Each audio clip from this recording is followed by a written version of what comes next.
Modesty is reoccurring.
I am the devil.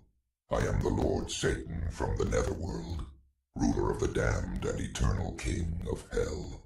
Even I, the master of deceit, can only stomach so much bullshit from the mainstream media and indie grifters. That's why I tune in to Morning Extra with Uncle Warren, because he eliminates my competition, and also because I know I'm gonna see that motherfucker soon.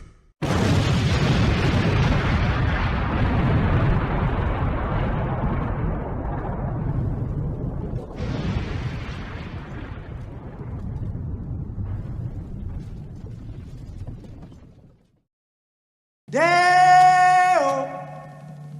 Deo.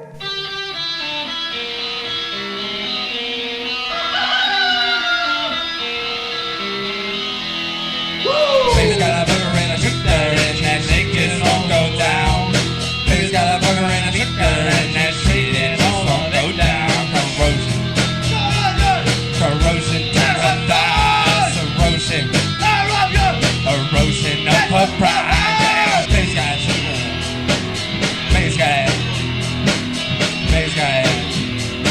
corrosion now, corrosion now. Baby's got it. It's that time of day for you. My hat's too high. It's showing my little thing there. See, if I pull this back a little bit, I look like the guy on the Monopoly board. Sorry, I got a little grooming here. This is a Wiz Khalifa hat.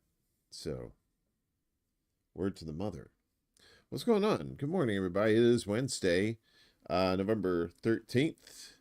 Hump day for those with humps or no humps, or if you're looking for humps to get humped. Humpty Hump. Once got busy in a Burger King bathroom. Once again, set down there.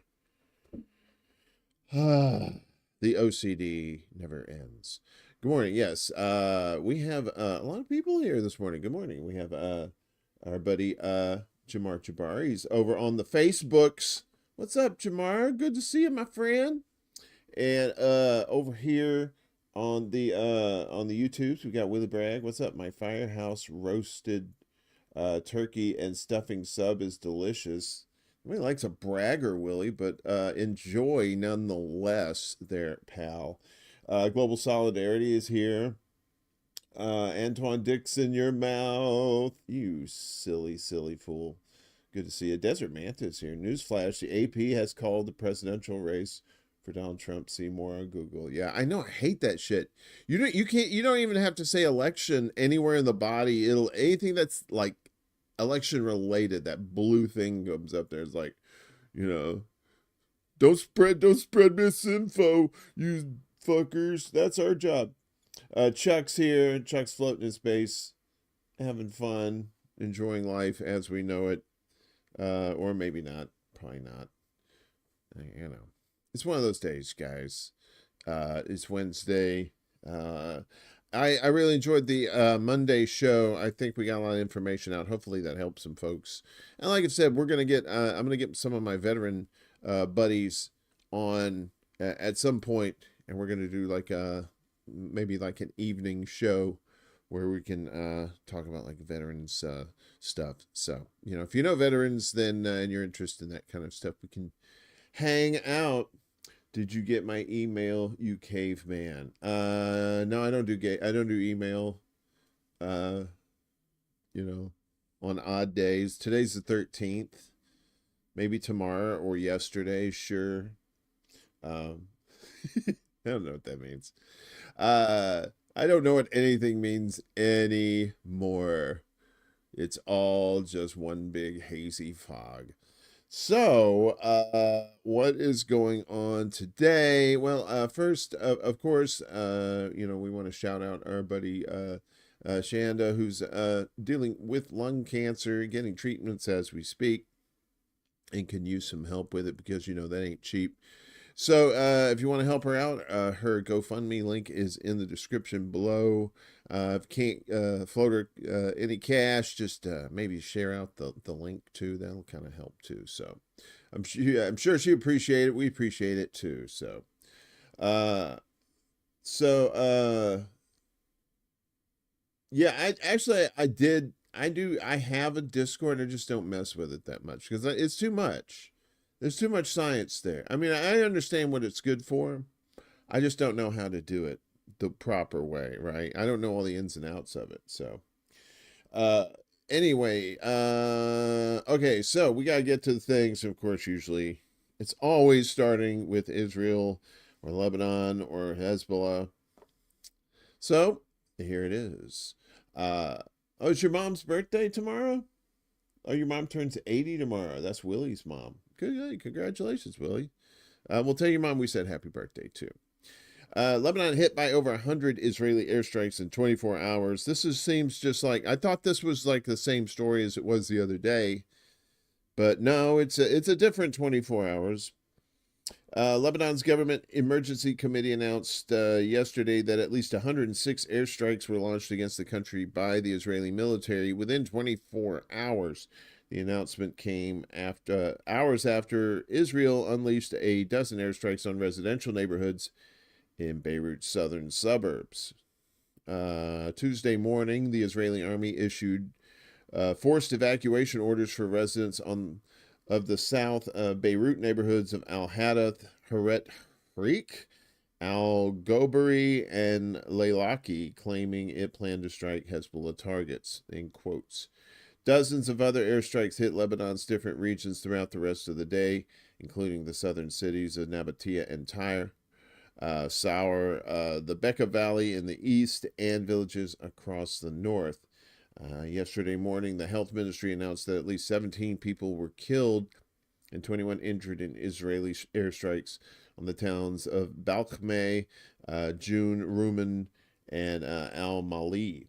Ma'ali, I think that is. Officials say that 12,736 Israeli attacks have hit Lebanon since October of last year, killing at least 3,287, wounding over 14,000. Of course, 1.2 million people displaced. The Israeli escalation follows comments by newly appointed Defense Minister Israel Katz, you know that guy, saying there will be no ceasefire and no pause in Lebanon. Crazy stuff. What is going on here? Okay. We're still talking about holiday stuff. Okay. I can't believe the holidays are almost here. Well, I guess, yeah. Thanksgiving is the next big one, I think. So yeah. But of course, Hezbollah is going to always strike back. It is very tit for tat, and I don't know how long Hezbollah is going to be able to hold out, but they've been hitting them pretty strong. So the Haifa mayor warned city at standstill due to heavy Hezbollah attacks. So some of the destruction there in Haifa. The mayor of Haifa, Yonah Yahav, said yesterday Hezbollah's rocket attacks against the area a day earlier have forced residents to flee in panic and shops to shutter. The city of Haifa has received an unprecedented economic blow. Everything has come to a standstill. The streets are empty and the shops are closed, Yahav said yesterday. The moment Haifa is economically undermined, this will affect all of Israel. Israel will only be strong if the north is strong, he added. Don't forget the Haifa port is there. That's a major port for Israel, and if that gets fucked up, it really sets them back. So, following Hezbollah's attacks on the Krayat settlement cluster near Haifa Monday, images circulated on social media showing Israelis fleeing the area in droves and large traffic jams on the streets. You can see right here on the tweeters. Hezbollah scores direct hit, rocket hit in Haifa. I don't know if that's got any audio. It doesn't sound like it does. Yeah, so there's that. Kind of looks like South Central in the 90s. South Central LA, that is. Hundreds of rockets were fired at the Israeli north on Monday, including at least 100 toward the settlement of Kiryat Atta, Kiryat Yam, and Kiryat Bialik in the the Krayat cluster of settlements not far from Haifa. Yeah, so a police academy in Kiryat Ata was damaged while several vehicles were destroyed or lit ablaze, as you could see there in some of these photos here. Yeah, and there was this huge, I can't, it might be in here, I don't know, but it was like an aerial shot. And it's just like this giant parking lot and all the cars were on fire. It was insane. I think I saw that on the tweeters. Yeah, so Hezbollah operations since the start of the war have already negatively impacted the economy in Israel's north.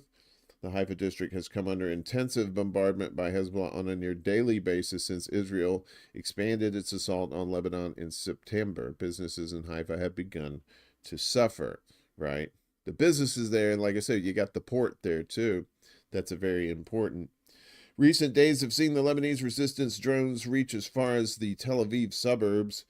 Hezbollah targeted the Tel Aviv area with rockets on Tuesday, causing sirens to blare and forcing settlers into shelters. Hezbollah has rejected Israel's claims that its capabilities have been degraded and vows that it is ready to fight a long war. Hezbollah's head of media relations, Mohammed Afif, said on Monday that there are weapons that have yet to be revealed. Uh-oh, that doesn't sound good.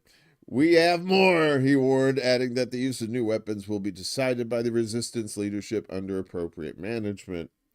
He also stated that Israel will not achieve its goals as long as it cannot control any ground in South Lebanon, and that killing civilians and destroying infrastructure will not bring it victory. I'm kind of curious to what kind of weapons that dude is talking about. He goes, man, we got a Jewish space laser. Shh. Don't fucking tell anybody yet, all right? We want to try it out first. They don't have a Jewish space laser. I don't think that's how that works. It could be, but it's probably not. So we're gonna get to this whole they gave him a 30 days thing here in a second. But first, just a little, this is just a little salt on the shit Sunday here. Israel's defense ministry says it has no plans for northern Gaza aid delivery. Israel's defense ministry has told Middle East Eye that there are currently no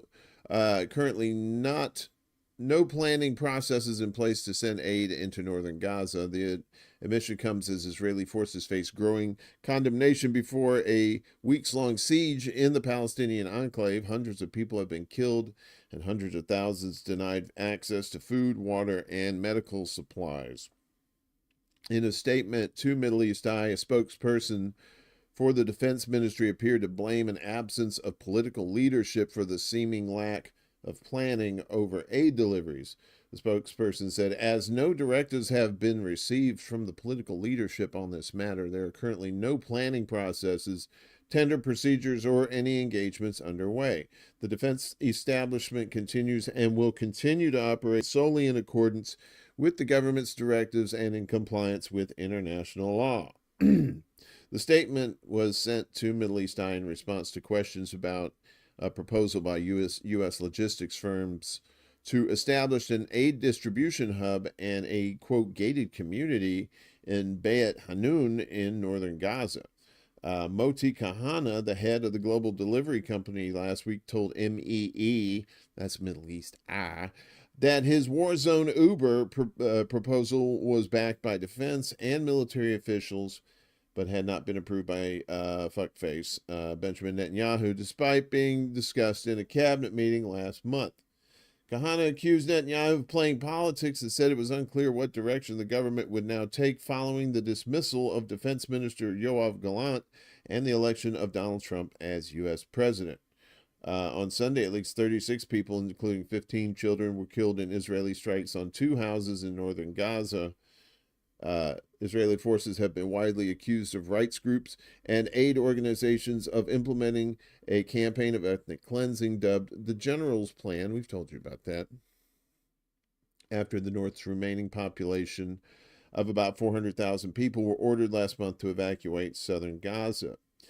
That accusation was echoed Sunday, by the Israeli newspaper Haaretz, which cited comments made by Israeli commanders during a tour of the area organized for journalists, during which one officer described his task of having to create a cleansed space and said that his division was diverting aid from the north of Gaza to the south. Another senior commander was reported as saying that civilians would not be allowed to return to the north. Netanyahu's ethnic cleansing in Gaza is on display for all to see, Haaretz said. It's important to call things by their name. The Israeli military has sought to distance itself from allegations of ethnic cleansing. Oh, really? Your hands are already filthy, right? You're trying to get rid of that? Come on, just throw it in the mix. It said remarks attributed to officers do not reflect the IDF's objectives and values, and said it was permitting the entry of aid into northern Gaza. Yeah, right. So anytime you hear values, just point your nose up, take a sniff, and it's probably 100% bullshit. 30 days and what the... U.S. confirms Israel will face no consequences for not improving aid situation in Gaza. I know you're shocked, right? Please have a glass of water. Maybe sit down if you're standing up when you're reading this. Shocking news that the U.S. has no balls when it comes to Israel. The Biden administration yesterday said that it will not limit weapons transfers to Israel, despite Israel's failure to meet U.S. demands to increase aid levels in Gaza amid the starvation blockade and ethnic cleansing campaign in northern Gaza. The general's plan.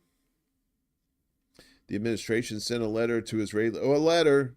They sent come on. They sent a letter. Get off their backs, for fuck's sakes, all right? They sent a letter. What's up, Bella? Good to see you, bud. The administration sent a letter to Israeli officials on October 13th, giving Israel 30 days to allow more aid into Gaza, but it did not explicitly say there would be consequences. So you just got 30 days. What happens after 30 days? Tuesday marked the end of the 30-day deadline, and Israel didn't come close to meeting the U.S. demands. The State Department said it won't change any policies toward Israel, confirming the letter was nothing more than a pre-election public relations ploy. Exactly. This is by Dave DeCamp from antiwar.com, by the way. The letter said Israel must increase aid deliveries to 350 trucks per day, but State Department spokesman Vedant Patel, you know that guy, claimed the U.S. doesn't even know how many trucks have entered the Strip in the last 30 days. We don't know. We can't count. That's for eggheads and calculators. The UN has said it has only received 39 trucks per day since the beginning of October. That is not 350. Patel claimed that Israel took some steps to improve the situation, but aid group said on Tuesday that the situation in Gaza has only gotten worse since the U.S. sent the letter, and that the aid levels are at the lowest point yet. Israel not only failed to meet the U.S. criteria that would indicate support to the humanitarian response, but concurrently took actions that dramatically worsened the situation on the ground, particularly in northern Gaza, a group of aid organizers said. CBC voter! What's up? Good morning to you. Patel also claimed that Israel's conduct was not in violation of U.S. foreign assistance laws that prohibit military aid to countries that commit human rights abuses and purposely block humanitarian aid. The Biden administration has ignored hundreds of reports of U.S. weapons being used by Israel to kill civilians unnecessarily. U.S. military aid is enabling Israel's ethnic cleansing campaign, which has cut northern Gaza in half, as Israeli forces are focusing on cleansing the cities of Jabalia, Beit Hanun, and Beit Lahia, where no aid has been allowed since early October. Israeli media has acknowledged the ethnic cleansing campaign, and the Israeli military has said it won't allow Palestinian residents to return to their homes, which are being destroyed. So they're saying, no. Can we do this? No. Come on, guys. Will you just stop doing? No. Will you stop doing? No. That's what they're doing. Without U.S. military aid, Israel wouldn't be able to continue its genocidal war. A senior Israeli Air Force official recently acknowledged that without the U.S. support, Israel couldn't sustain operations in Gaza for more than a few months. Exactly. Right? So they're not letting the aid in. They gave him 30 days. Surprise? I know you're not surprised. No one is surprised by that. Of course, they were talking about prisoners and prisoner swaps and that sort of thing, and how Jewish prisoners were treated very well by Hamas. Well, Palestinian prisoners are not treated well at all by Israelis, and particularly the women. Palestinian women prisoners starved and strip searched as Israeli abuse intensifies. This is from Middle East Eye. Israeli prison authorities have intensified abuses against Palestinian women prisoners in recent months, detainees, relatives, and a monitoring group have said. According to the Palestinian Detainees and Ex-Detainees Affairs Commission, women prisoners have been subjected to regular strip searches, arbitrary room inspections, and confiscation of clothes and other essential items. At least 94 female prisoners in the Daman prison are suffering in worsening conditions that are, quote, beyond all imaginable limits, the commission said in a statement last week. Hundreds of testimonies from prisoners reveal shocking and horrific accounts of what has occurred and is ongoing against both male and female prisoners, said the commission, basing its statement on recent visits made by lawyers to the prison. This includes the testimonies of female prisoners from Gaza who have faced violations and crimes more severe and cruel than ever since the war began. The retaliatory measures taken by the Israeli authorities include the confiscation of additional hijabs, shoes, and clothing items. Haidil Hassanin, the sister of imprisoned journalist Rula Hassanin, said her unwell sister was suffering complications due to the denial of medical treatment in prison. She suffers from severe headaches and persistent high blood pressure, Haidil told Middle East Eye. Recently, she underwent tests at the prison clinic, but no treatment was provided, despite the results indicating blood in her urethra, which could lead to kidney failure if treatment is not provided. Rula was arrested from her home in Bethlehem in the occupied West Bank on March 19th, Haidil said. Her recently born infant child is also experiencing multiple health issues, primarily because of being unable to breastfeed. The child was born prematurely at 7 months and requires special care. The baby's respiratory system has been particularly affected, compounded by the cold weather and low immunity. Hadil added. The Israeli prison military court has issued 2 orders for her release that were rejected by the Israeli military prosecution, according to Hadil. Tala Nasser, a lawyer at the Ramallah-based NGO Adamir, which defends the rights of Palestine prisoners, said medical negligence and overcrowding have been rampant. Female prisoners are given very little time outdoors, mainly for showering, as the showers are outside the cells, she told MEE.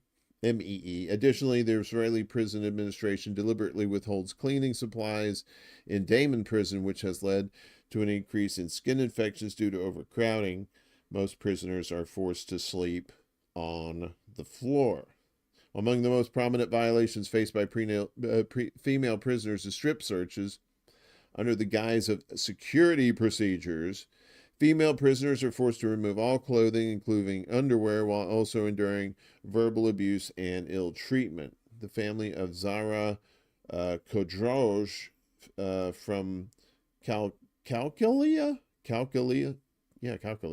remains deeply concerned about her welfare amid the ongoing violations against female detainees. Her husband told MEE she was arrested at home on January 28th and remains in detention awaiting a court hearing. When we hear what happens in prison, we are very worried. The strip searches are humiliating and degrading to our women, and no action is taken to stop this horrific abuse, her husband said. We don't even know if she has been subjected to this treatment, he added. God, it sounds like a Turkish prison. So, Kadroja, mother of 7, ran a center for prisoner studies in Calcalia to assist the families of detainees. She holds a doctorate in human development, a higher diploma in nursing, and a master's degree in environmental sciences. She also authored 14 books on various subjects. It's tragic that a woman with such experience is still behind bars without charge, her husband said. These actions reflect a state without morals. Yeah, so, the men, the women, sexual abuse run amok, and there was even a thing where they were protesting to keep it going, that the prisoners, that the guards that did this were not in the wrong. I mean, my God, it's like a horror movie. Some dystopian future thing. But Israel is here in the 21st century getting 21st century attacks of their own. As Bobby, you ever been in a Turkish prison? I think we've seen enough here. Let's go to the cabin. So Israel under cyber attack. Hackers leak info on nuclear scientists, say officials. Look at that. Look at all spy goodies. Noms. I love some spy shit. A group of hackers believed to be affiliated with Iranian intelligence have revealed the personal details of an Israeli nuclear scientist and a former senior defense official to the Israeli daily Haaretz, reported. In addition to the nuclear scientist's exposure, the hackers released personal photos and documents allegedly obtained by breaching the accounts of several senior Israeli officials, the paper reported on Monday. Look at that. It's so big. Among the targets was a former major general who previously headed the military cyber operations before serving as Defense Ministry Director General. His passport photo was published with the hackers threatening to release their full cache of documents in the future. Dun, dun, dun. The paper said that in March, the group claimed to have stolen data from the Negev Nuclear Research Center in Dimona, apparently through a breach of government email servers, including those of the Israeli Atomic Energy Commission. Uh-oh. That's not good.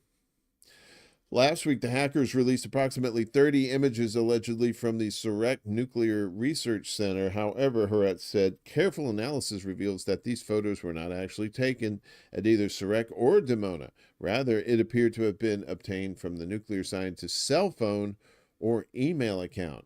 The leaked materials included several computer system screenshots, apparently from the SARAF particle accelerator project, in which the scientist was involved, revealing the names of additional nuclear scientists, the paper said. Scandalous. The Israeli Atomic Energy Commission denied that the leaked photos came from the Israeli nuclear facilities, while the National Cyber Directorate declined to comment, and the Shin Bet Security Service also offered no response, the paper added. The hackers also leaked personal materials belonging to a current Israeli ambassador and a former military attaché in the United States, as well as information about family members of senior Israeli officials. Ooh, scandalous. That's spicy. Like those kittens that go, spicy cat. Since last October, Israel has faced an unprecedented surge in cyber attacks of varying sophistication, said Haaretz. And that's the thing. It's like, you think warfare is going to be, tanks and troops and stuff like that. Nah, man, there's like drones and computers and hacking into shit like that. Cyber warfare. That's what's happening. In recent months, the paper noted there has been widespread distribution of data stolen from various government departments and state institutions, including the Justice Ministry, Defense Ministry, and nuclear research centers. What? The paper also pointed out that other hacking groups have established a dedicated blockchain-based website for publishing leaks from sensitive Israeli databases, with thousands of documents having already appeared on this platform. Due to its decentralized technology, the documents cannot be removed from the internet. That's right. The paper noted that in recent months, dozens of Israelis have been indicted for allegedly acting on behalf of Iranian intelligence to target senior Israeli officials, including a nuclear scientist. While any connection between these arrests and the current leak remains unclear, successfully targeting an Israeli scientist, even one involved in civilian nuclear research, would represent a significant psychological victory for Iran, Haaretz said. That's right. Those psychological warfares is cheap, too. They're much cheaper than bombs. I'll tell you that much for nothing. That's why I always say don't be physically violent with people. Fuck with their heads. It's much more fun and it's cheap, and you save yourself a bunch of time and money. You're welcome in advance. Meanwhile, Ansarallah missiles, drones swarm U.S. warships preparing attacks against Yemen. Ansarallah, the Houthis, those Houthis. Houthi and the boomfish, because they go in there in the thing and they went boom. Yemeni Air Force spokesman Brigadier General Yahya Saree announced on November 12th, which was yesterday, fresh attacks against U.S. warships in the Red Sea, including the USS Abraham Lincoln aircraft carrier group. Remember those guys? They got over there like, hey, buddy, we're just chilling out, man, ready for World War III. We targeted the U.S. aircraft carrier Lincoln located in the Arabian Sea with several cruise missiles and drones while it was preparing to launch operations against our country. The operation successfully achieved its objectives, the spokesman said. And I believe this is the spokesman right there with all the squigglies. I know that's a language. I'm not being disrespectful. I just like squigglies. Saree also confirmed that a second successful operation targeted 2 U.S. destroyers in the Red Sea using ballistic missiles and drones.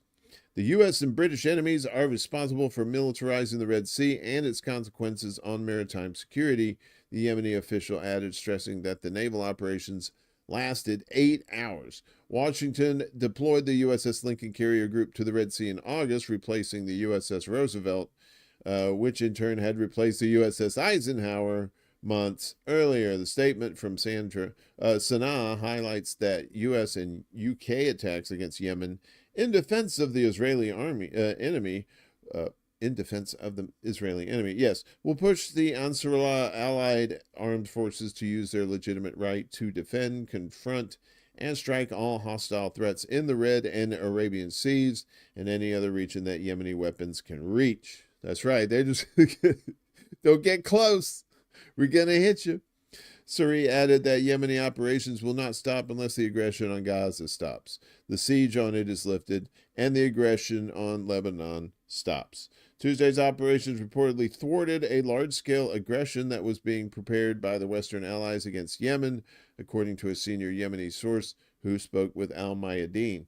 The precision of the attack is known to the enemy itself, the unnamed source said, adding that Sana'a is studying the theater of operations carefully and is ahead of the enemy by several steps. Seems like it. Duck season, I know, right? Yemen's latest attack on Western warships comes days after Washington and London launched air raids across Sada and Amran provinces. U.S., British, and Israeli planes have been relentlessly bombing Yemen since the start of the year in retaliation for the country's support of the Palestinian resistance in Gaza. In turn, Ansarallah, that's right. I always have trouble with that word. Having incrementally expanded the target bank in areas of operations, including targets deep inside Israel. On Monday, Syria announced targeting the Nahal Sarek military base near Tel Aviv with a Palestine II hypersonic ballistic missile with the framework of the 5th phase of escalation against the Israeli front. Palestine II hypersonic. I don't know why that's all crazy. Look at that. That just got that little fun stuff on the top there. Is that a kafir? Did they put a kafir at the top of the rocket? No, you guys, it's too much. The Yemeni armed forces launched their military campaign in support of Gaza last November, prompting Western nations to militarize the Red Sea and launch an illegal war against Yemen under the banner of protecting commercial lanes, or as we like to call it, protecting empire. Dun, dun, dun, and the shit we stole from you, 'cause we stole a lot of shit. Bring. That's my song. Ukraine's mobilizing mentally challenged and deaf people because they're running out of people who are not those people, apparently. Ukrainian Territorial Recruitment Centers, TCC, have started conscripting people with HIV, tuberculosis, and mental illnesses following a controversial order issued by the Defense Ministry, according to a member of Parliament. I believe it was George Clinton who spoke up during that meeting. Writing on his Telegram channel on Tuesday, Alexander Fedienko said the heads of crucial Ukrainian military industrial enterprises have started firing their workers and trying to hide them from mobilization officers. The Ukrainian Defense Ministry has issued a so-called Order 402, suspending the practice of exempting citizens from the military draft, pending an audit at the ministry. The new rules eliminate the status of partially eligible, forcing those previously qualified as such to attend a military medical commission for reevaluation. Those deemed not to have a serious enough illness are sent for mandatory service. You see people at their homes like breaking their legs and stuff. According to Fedienko, after the order was issued together with the Ukrainian Health Ministry, TCC workers started calling up the heads of crucial military manufacturing enterprises, telling them to expect a visit as soon as their exemption ends. Legally, the TCC has every right to mobilize such conscripts, the member of parliament noted. However, he said even TCC workers admit that Order 402 is completely stupid, in quotes, and that some companies have already officially asked the ministry to extend draft exemptions for staff at crucial enterprises. Furthermore, Fedienko has claimed that due to the order, the TCC has also started mobilizing deaf people, as well as those deemed by a medical commission to have mental retardation of a certain degree, complicated speech impairment, partial brain atrophy. I thought some of those guys already had partial brain atrophy and other symptoms. People afflicted with HIV and open tuberculosis are also being called out. That's good. You want tuberculosis in there. That's always a fine time for people with healthy lungs. The member of the parliament claimed. I hope representatives of the Defense Ministry and the Health Ministry will pay attention to this Order 402, Fedienko wrote. For my part, I can only invite them to try to perform any task on the battlefield while being unable to hear the orders given by a commander. What? You have one of those horns, like the old people they got the horns. Hey, what'd you say, Sonny? Or you could get like the little things in the ear with the batteries. Kiev announced a general mobilization after the escalation of the Ukraine crisis in February 2022, barring most men between the ages of 18 and 60 from leaving the country. 60! I'm glad I'm not there. This spring, after suffering massive casualties and being faced with a significant shortage of manpower, Ukrainian authorities also lowered the draft age from 27 to 25 and further tightened mobilization rules. According to Rada lawmaker Alexei Goncharenko, over 1 million Ukrainians have been drafted since the start of the conflict, and another 160,000 are expected to be mobilized over the next 3 months. Moscow has repeatedly accused the Ukrainian government of sacrificing its citizens to serve the interests of its Western backers, while also describing the conflict as a U.S.-triggered proxy war against Russia, which Washington intends to wage to the last Ukrainian. That's right. You heard what's his name from South Carolina, Lindsey Graham. He said, we're going to do it. Y'all, we're going to let them fight till the last Ukrainian. Are you a Ukrainian? No, I ain't one either. They are. Let them fight it out. They're the foreigners. Yeah, it's how asshole Southerners are. They're the foreigners, not me. Oh, there can never be enough of that stuff. And if that's not enough, apparently Ukraine's in league with Al Qaeda in Syria. So there you go. All the pieces come together. There you have, It's Always Sunny in Philadelphia with Charlie in the middle there with the Pepe Escobar or whatever his name was. So Ukrainian agents have been working with Al Qaeda in Syria, offering them drone warfare training and some of their U.S. supplied weapons in exchange for manpower, the government in Damascus has told RT. What's that? Willie Lindsey Graham is a Southern high school mean girl who likes dick more than Liz Cheney. She doesn't like dick. I see what you did there. The terrorist group Jabhat al-Nusra, since rebranded as Hayat Tahrir al-Sham. I don't know. That's that new rebrand is kind of a mouthful, guys. The Jabhat al-Nusra was kind of flows off the tongue. But at least they go by HTS. Has been reduced to parts of Idlib province in the northwest of the country, thanks in part to Russia helping the Syrian government defeat various rebel militants, including Islamic State, the artist formerly known as ISIS. RT's Roman Kosarev has visited Syria and saw undeniable evidence that Kiev has made an alliance with HTS.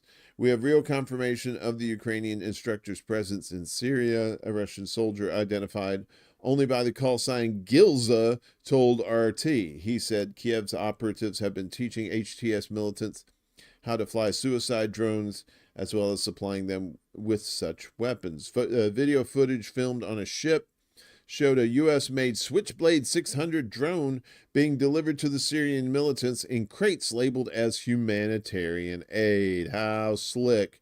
CIA much? Another video showed a man wearing a black t-shirt with a Ukrainian trident symbol chatting with a militant somewhere in Idlib.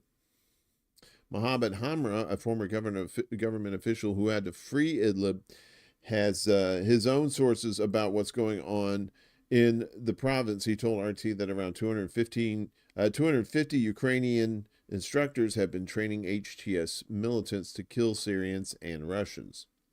Go Start, what's up? Good morning. Good to see you over there on the Rumbly Tumblies. Syrian intelligence has confirmed the presence of several Ukrainian operatives. Idlib, one of the Syrian officials who sought anonymity, told Kosarev that Kiev's instructors have been preparing HTS militants for attacks on government-controlled territory, in particular the Russian base at Kimimin.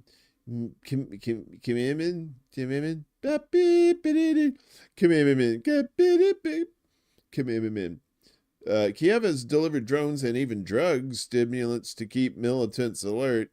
Damn, that's some Jemadar shit right there. To HTS through Turkish territory, and the Syrian said. In return for advice and technology, Kiev has asked HTS to release Chechen militants from their ranks so they could fight in Ukraine. Moscow has reliable information that Islamic State militants and similar groups have been fighting in Ukraine under the guise of Chechen and Crimean Tatar units. Tatar? Or is that tartar? Like tartar sauce? Fish. Love some fish. According to Alexander Bortnikov, head of the Russian Security Service FSB, Russia has accused Ukraine of openly supporting terrorist groups in Africa, pointing to an incident in Mali earlier this year involving Tuareg militants. Ukraine's HUR military intelligence agency has boasted about providing the Tuaregs with information and drone warfare techniques to help them kill government soldiers and Russian security contractors. Meanwhile, Russian MPs have approved a ban on adoptions to pro-transgender countries. Now, see, that's the thing about Russia. Everybody talks about like how Russia is much better than the United States as far as like world, being a player in the world and not being imperialistic and stuff like that. But they still have some fucked up shit with some of their laws, including how they deal with transgender people in particularly. So, the Russian State Duma passed a bill on Tuesday to prohibit the adoption of children to countries that allow gender reassignment procedures. The bill was submitted to the lower house of parliament in July by a group of MPs led by the Duma speaker, Vyacheslav Volodin. According to the chamber's website, 411 MPs out of 450, or 91.3%, voted in favor of the legislation on Tuesday, with no one opposing the bill or abstaining from voting. Some 39 lawmakers did not participate in the vote. So it was like 4-11 to nothing, I guess. The bill is aimed at protecting children from potential dangers, Volodin wrote on Telegram on Tuesday. It is extremely important to exclude any encroachment on a possible gender reassignment that adopted children may face in these countries, he said. The legislation has yet to receive approval from the upper house of Parliament, the Federation Council, after which it would then be signed by the president. If enacted, the legislation would prohibit the adoption of Russian children to any country that allows gender changes, whether through surgery, chemical, puberty blockers, or simply via changes to identity documents without any medical intervention. More than 100,000 children from Russia have been adopted by foreigners since 1993, according to Volodin, who described Western policies towards children as destructive. According to the Duma chairman, 10 European countries have no age restrictions for legal gender reassignment. These include Austria, Estonia, Germany, Iceland, Italy, Luxembourg, Malta, Norway, Slovenia, and Switzerland, Volodin said. In 8 countries, there is a minimum age for gender reassignment, he added, noting that it is allowed from the age of 12 in Spain, while it is permitted in Belgium from 16. Residents in several countries are already prohibited from adopting Russian children. In 2013, the Dima Yakovlev law banned adoptions by U.S. nationals after a Russian orphan adopted by a Virginia couple was left in a car for 9 hours and died of heat stroke. The same year, Russia also banned same-sex couples from adopting children. Also on Tuesday, Russian lawmakers passed a law introducing fines of up to 5 million rubles, that's 51 grand here in the States, for child-free propaganda. The MPs insist the measure would only target the dissemination of destructive child-free ideology rather than personal lifestyle choices. We need to do everything possible to ensure that new generations of our citizens grow up focused on traditional family values. Oh, great. There we go. See, that's the thing I have a problem with. It's like, don't make this blanket ban just because of, your own insecurities there. Everything should always be on a case-by-case basis, especially with children, right? You can't just like lump them into some category and say, well, that country's no good because they've got this. Well, they may have some good parents that's perfect for these kids. So, it's a little like I say, you have to, when you talk about these countries that are opposing the West right now, and they're doing good things in opposing the West, but you also have to remember these are not perfect countries, and some of them have some things that they need to work on. So, so the Germans are crazy. They've always been crazy. Family values are the reason for near-term extinction on all life on Earth. I agree wholeheartedly. German opposition leader wants Kiev to give Moscow an ultimatum. Because, they're in a totally good situation to do that. Since they're getting their asses handed to them. This guy, look at this with the glasses. Look at that. He's got, look at that. That's going to be an island soon. That little hair right there, that's just going to be Hair Island. And he's never going to shave it off because he's in denial. Western countries should allow Kiev to issue an ultimatum to Moscow and allow long-range missile strikes deep into Russian territory if the Kremlin fails to comply with it, German MP Friedrich Merz told Stern magazine in an interview published over the weekend. You better do this or we're going to get these long-range missiles that you're going to shoot down and then you're going to fire at us and blow us the fuck out of the way. The politician leads Germany's biggest opposition party, the Conservative Christian Democratic Union, the CDU, and will be its chancellor candidate at the next parliamentary elections. Germany is potentially heading into a snap vote early next year. We'll talk about more of that in a second. After the three-party government coalition collapsed last week. According to multiple news media outlets, the elections could take place as early as February 23rd if Chancellor Olaf Scholz's now minority cabinet loses a confidence vote in mid-December.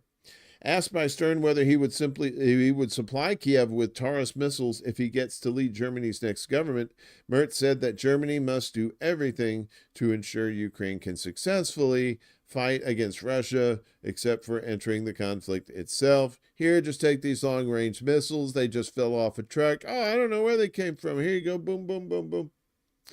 The politician then went on to say that he keeps the possibility of sending the missiles open, and suggested that some German media have described as an ultimatum plan. Merz proposed giving the government in Kiev a right to say, if the bombing of a civilian population does not stop within 24 hours, the range limitations on the use of weapons will be lifted jointly by Ukraine's Western backers.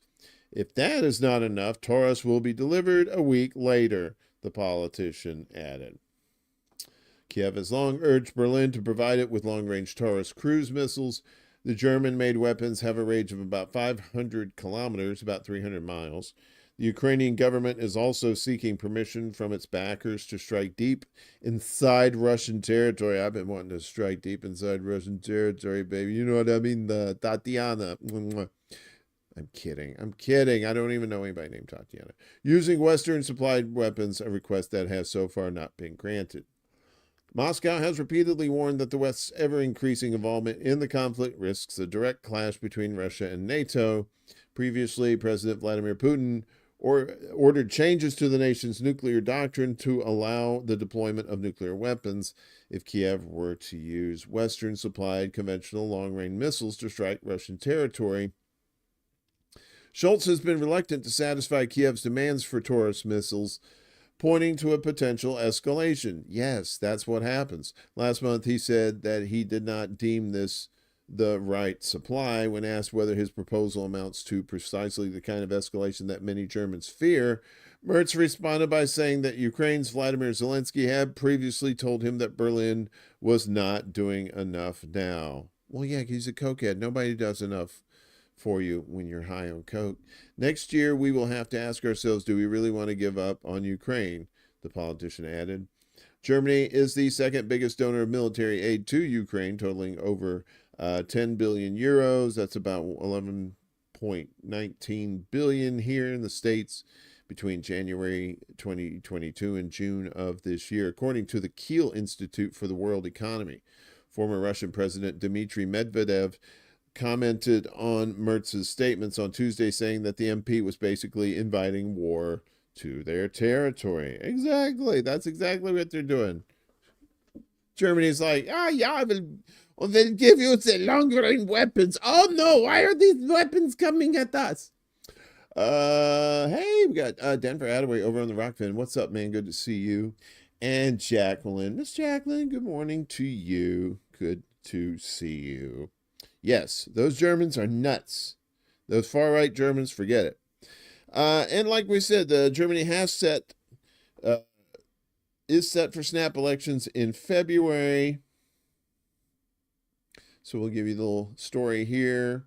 Germany is set to hold snap elections on February 23rd in an effort to establish a stable government following the collapse of Chancellor Olaf Scholz's three-party coalition last week. That's so funny. Like France had a snap election this year and their government's just kind of in chaos, and now Germany. The election date agreed upon by the country's two biggest parties yesterday represents a compromise between the conservative opposition, which pushed for a January vote to avoid leaving Germany without clear leadership, and Scholz, who preferred mid-March to allow more time for authorities and parties to prepare. The February 23rd date is predicated on Scholz holding a confidence vote on December 16th that he is expected to lose. After that, President Frank-Walter Steinmeier will have 21 days to dissolve the Bundestag, or lower house of parliament. Elections would have to be held within the next 60 days. Steinmeier said he backed the timeline and deemed the targeted date realistic. The head of state urged all mainstream parties to cooperate responsibly until then to ensure Germany's internal and external security and international reliability in this transitional phase. The agreement between Scholz's Social Democratic Party, the SPD, and the conservative opposition Christian Democratic Union, CDU, and their Bavarian allies, Bavarian, the Christian Social Union, the CSU, aims to restore political stability at a time when Europe's biggest economy is set to shrink for a second year in a row. It seems like Europe is not having a normal one, having an abnormal one, right?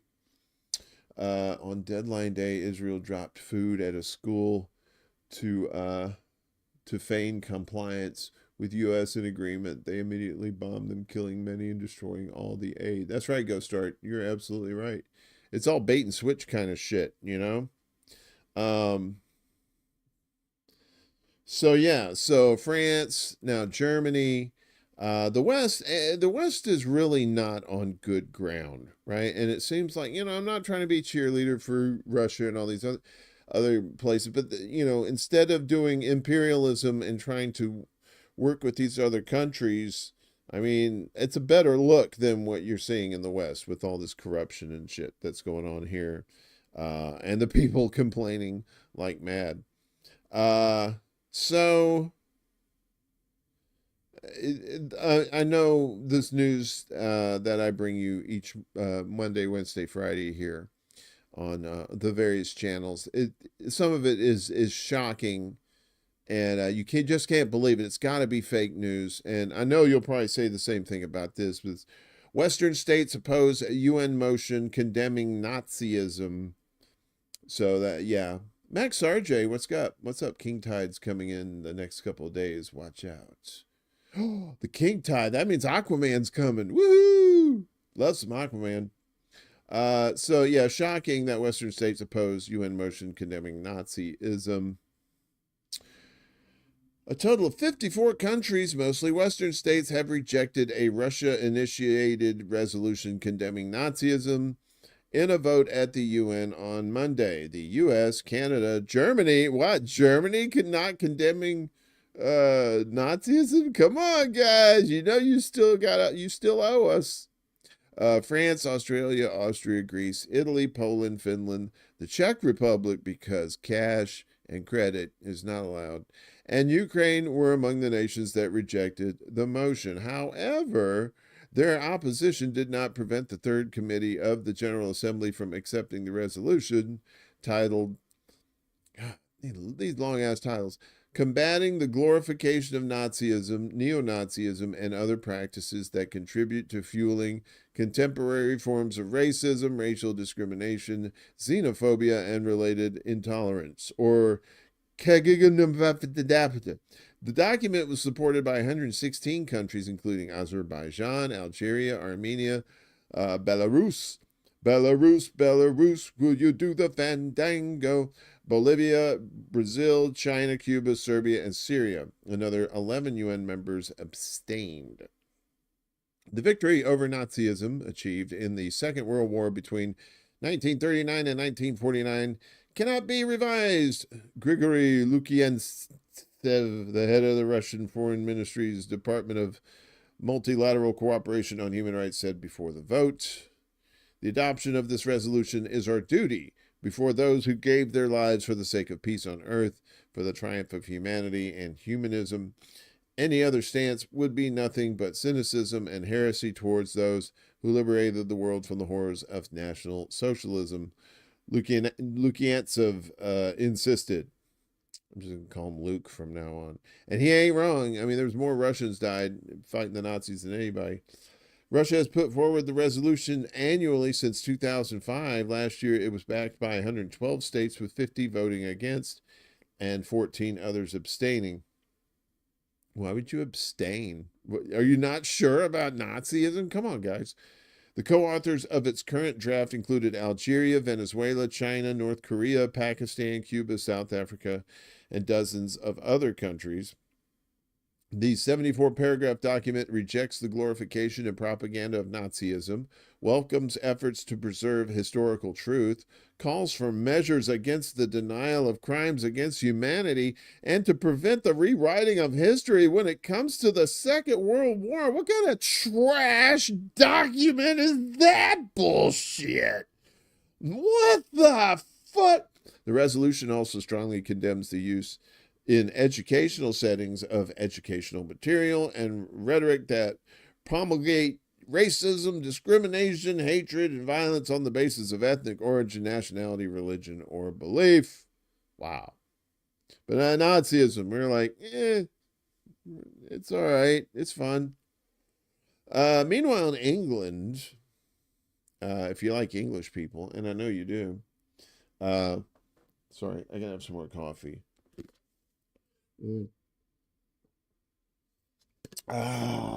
Nom. I wonder if you bathed in like cold coffee, if that would do anything to your skin. Maybe like us melanin challenged kids can have some have a tan for once. Germany has jumped the shark. You are exactly right. So the Justin Welby resigns as Archbishop of Canterbury over abuse scandal. You remember the church and all the priests and the kids and the things?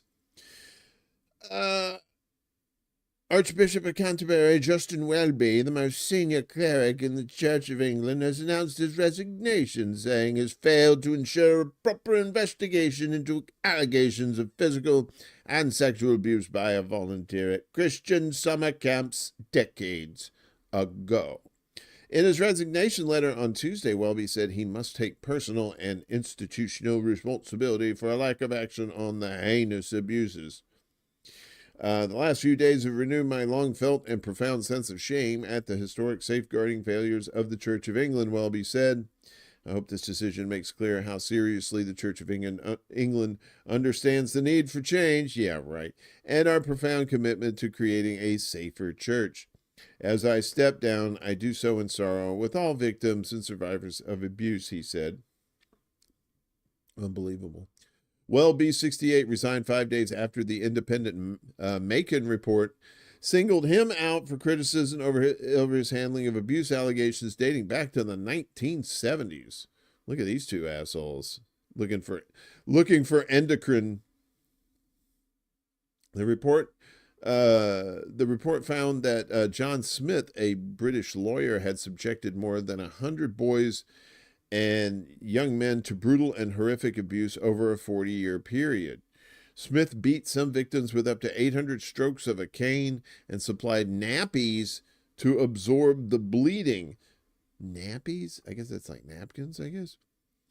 He would then drape himself over the victims, sometimes kissing them on the neck or back. What the fuck? Smith was the chairman of the Iron Trust, which funded the Christian camps in Dorset in England, which is where Welby worked as a dormitory officer before he was ordained. The report said Smith moved to Africa in 1984 and continued to carry out the abuse in Zimbabwe and South Africa until close to his death in 2018. The report said the Church of England at its highest level knew about the sexual abuse claims at the camps in 2013, and Welby found out about the accusations in the same year, months after he had become Archbishop.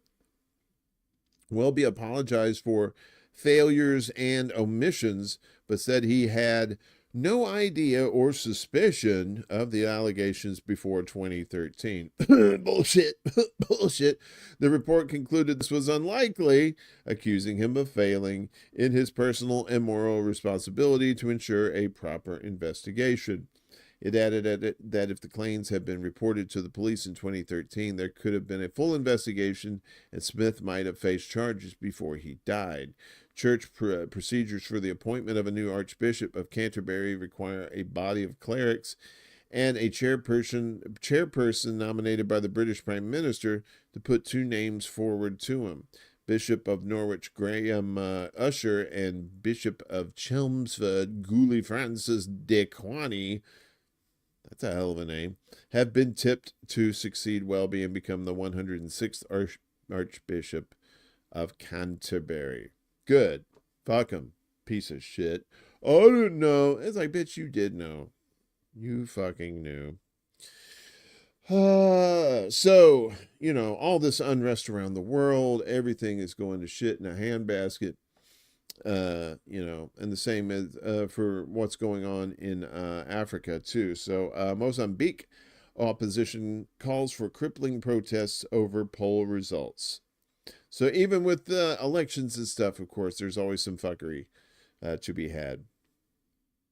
Mozambique's opposition leader on Monday called for crippling protests this week over contested elections won by the ruling Frelimo party in power since the country's 1975 independence from Portugal. Venancio Mondlane, who won 20% of the October 9th vote according to the election authority, claims the ballot was rigged. Protests over the results have already claimed 30 lives, according to Human Rights Watch. We're going to paralyze all activities from Wednesday to Friday, Mondlane said on social media. He asked supporters to demonstrate in the capital, Maputo, the provincial capitals along the country's borders and at the southern African country's ports.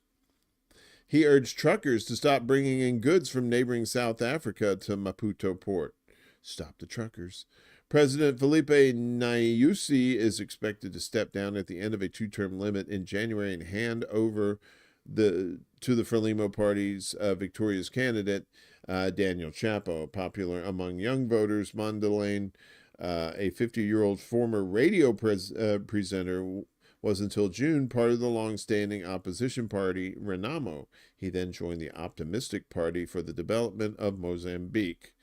I was in the Optimistic Party one time, but I don't know. I had my doubts, so they kicked me out.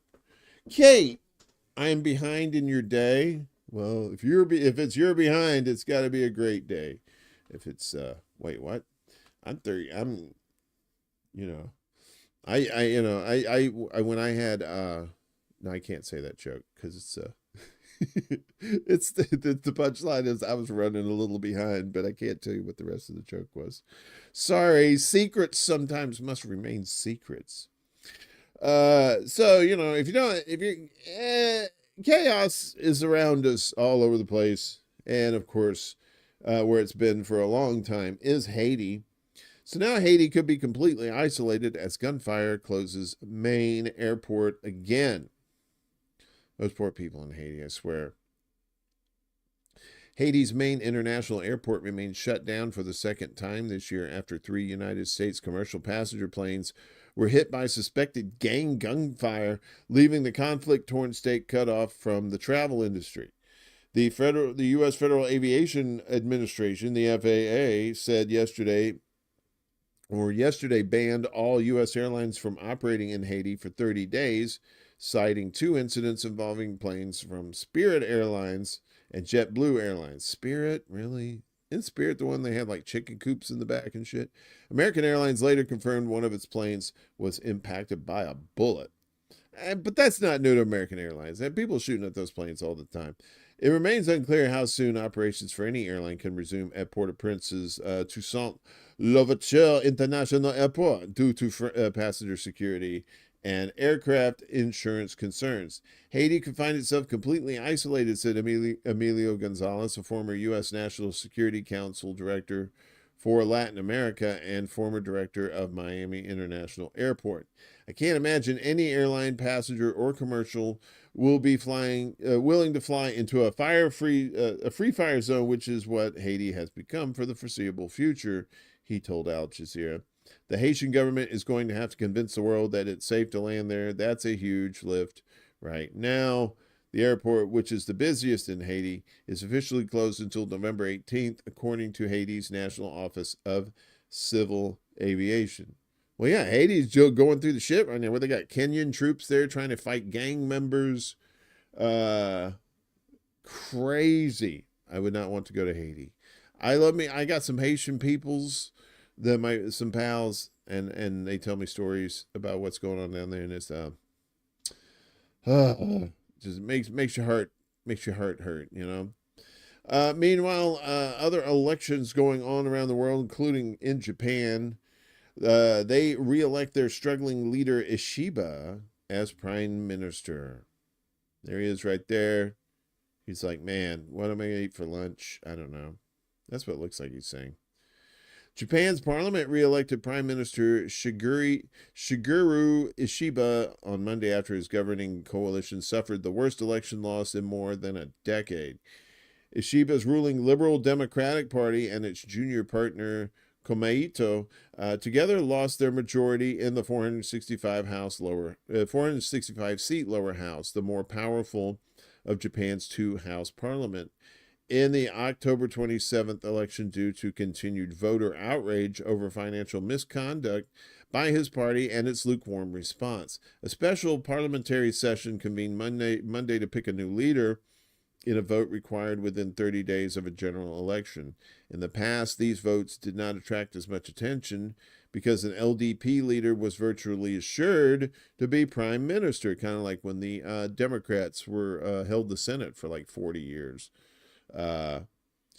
Ishiba beat top opposition leader Yoshihiko Noda 221 to 160 in the first runoff in 30 years. Most of his previous cabinet members will be reappointed, but Ishiba will have to replace 3 who lost their seats or were affected by the election results. Since the election loss, Ishiba has refused to step down, saying is willing to cooperate with additional coalition partners to boost stability and help him pursue his party's policies. Noda, head of the centrist opposition Constitutional Democratic Party of Japan, has sought to form an opposition coalition, but so far unsuccessfully. Ishiba will struggle in the coming months as he must gain consent from the opposition on policies, including the budget and other legislation. He is eyeing a rising, smaller, conservative opposition, the Democratic Party for the People, whose seats quadrupled to 28 under its popular leader, Yuichiro Tamaki. A Harvard-educated former finance ministry bureaucrat, Tamaki has proposed raising the basic tax-free income allowances and increasing take-home wages, ideas that attracted low-income earners and younger voters in the election. He only wants to cooperate with Ishiba's party on policy, not as part of a coalition, since he wants to use his leverage to increase his party's standing ahead of the next election. Tamaki was recently stung by a magazine article exposing an extramarital affair, spicy, which he admitted to on Monday, adding to political uncertainty. Tamaki, you a bad, bad boy. Ishiba's government is preparing for his trip later this month to ASEAN, Asian, and Group of 20 summits, as well as possible meeting with U.S. President-elect Donald Trump on his way home. The extramarital affair thrown in for spice. Oh, this coffee's way good. Spicy good. Where are we at? We're getting close to the end of the news block, I believe. Good news for Abu Ghraib survivors. Abu Ghraib torture survivors win a U.S. civil case and $42 million in damages. Should be a hell of a lot more than that. People need to go to jail for that shit. United States defense contractor must pay $42 million to 3 Iraqi men who were tortured at Abu Ghraib prison, a U.S. federal jury has ruled. The ruling yesterday ends a 15-year legal battle over the role of Virginia-based contractor CACI, whose civilian employees worked at the facility, in acts of torture that took place there. In holding the firm liable, the jury awarded plaintiffs Suhail al-Shimari, Salah al-Ijaili, and Asad al-Zubayr $3 million each in compensatory damages and $11 million each in punitive damages. The decision comes after a separate federal trial in May ended in a hung jury. Al-Shamiri, a middle school principal, Al-Ijali, a journalist, and Al-Zubayr, a fruit vendor, testified that they were subjected to beatings, sexual abuse, forced nudity, and other cruel treatment at Abu Ghraib. And I'm sure a lot of you have seen those pictures online, the The guy standing on the box with the hood over the head. While they did not allege that CACI's interrogators explicitly inflicted the abuse themselves, they argued that CACI was complicit because its interrogators conspired with military police to soften up detainees for questioning with harsh treatment. The evidence included reports from 2 retired U.S. Army generals who documented the abuse and concluded that multiple CACI interrogators were complicit in the abuse. Most of the abuse took place at the end of 2003 when CACI employees were working in the prison, according to the suit. Bayer Azmi, a lawyer for the Center for Constitutional Rights, which filed the lawsuit on the plaintiff's behalf, called the verdict an important measure of justice and accountability, and praised the 3 plaintiffs for their resilience, especially in the face of all the obstacles CACI threw their way. The $42 million fully matches the amount sought by the plaintiffs.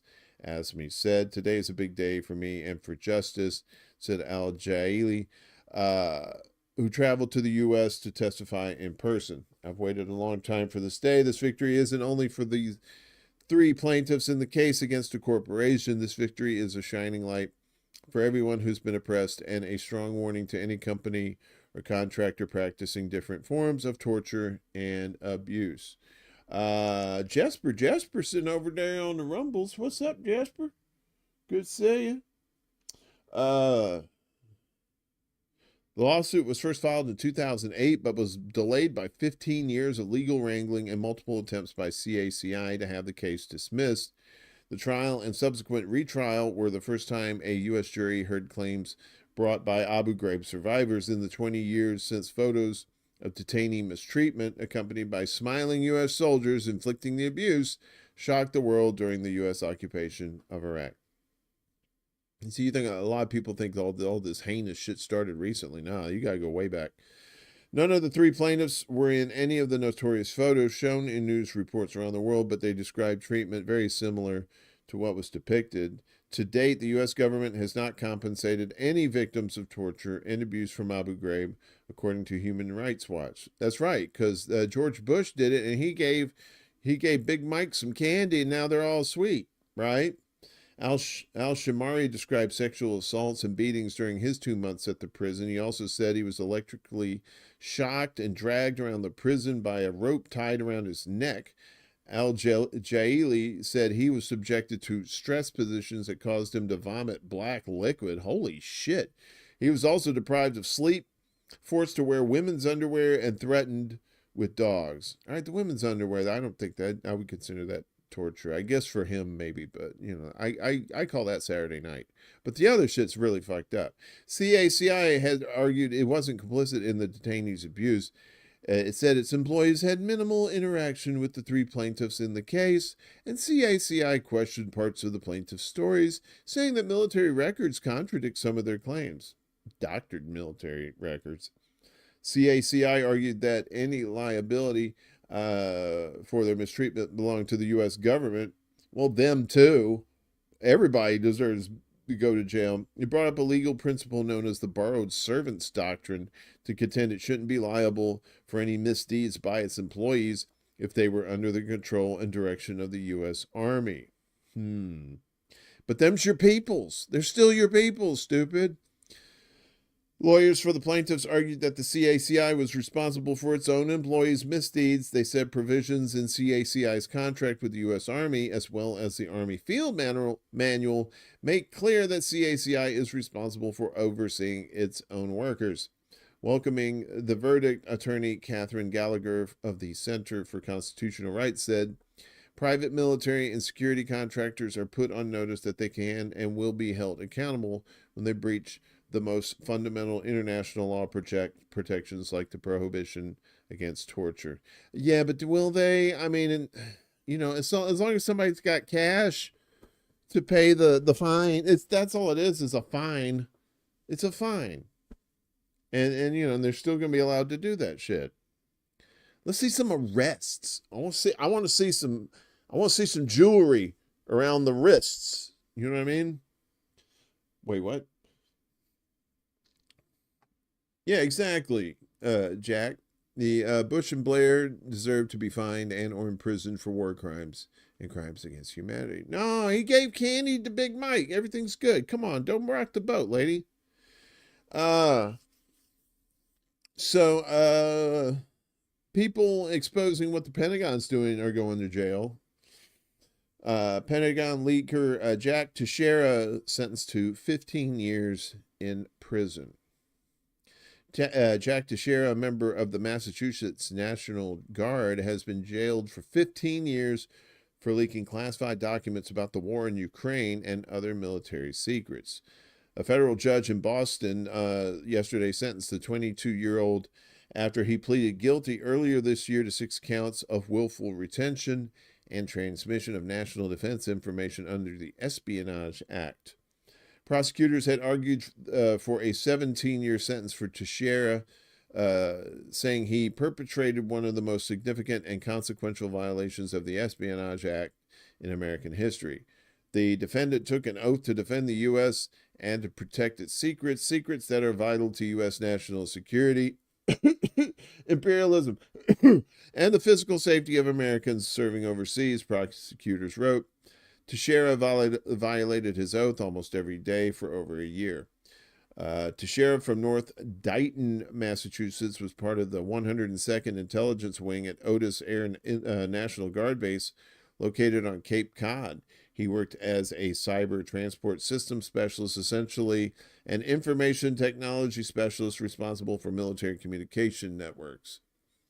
Authorities said he shared the classified documents on the messaging app Discord. Antoine. Where you at, Antoine, with that Discord? You're going to go put me in jail. Teixeira began by typing out copies that he then published online. Later, he photographed the files, some of which bore secret and top secret markings. The documents included information about allies and adversaries, including troop movements in Ukraine, and top secret information about Israel's Mossad spy agency. Ooh, tasty. Teixeira also admitted posting information about a U.S. adversary's plans to harm U.S. forces serving overseas. The breach raised questions about the U.S.'s ability to protect its secrets and embarrassed the administration of President Joe Biden, what hasn't, which scrambled to contain the diplomatic and military fallout. Teixeira's lawyers asked for a lighter sentence of 11 years, arguing their client had no political goal and was not working as a spy for a foreign government.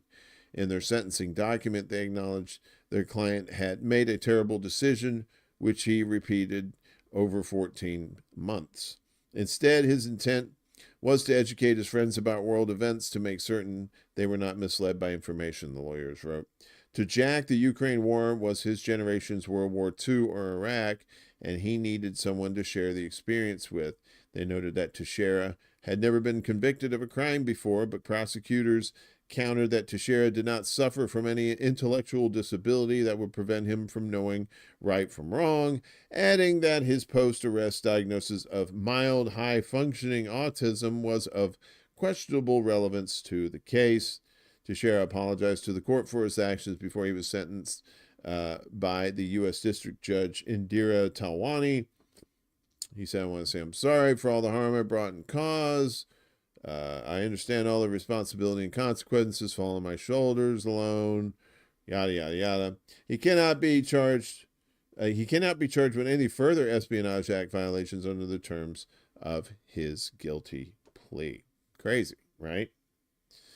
15 years. That Mossad stuff, I'm kind of interested in that. I wonder what tasty tidbits are in there.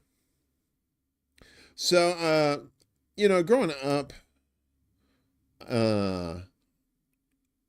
they had the 10 Commandments like in the courthouse. They're probably still doing a lot of places, but that is a violation of church and state. That is a literal violation of church and state because you're giving preference to one religion over others, and that is not good. So what is this, Jack?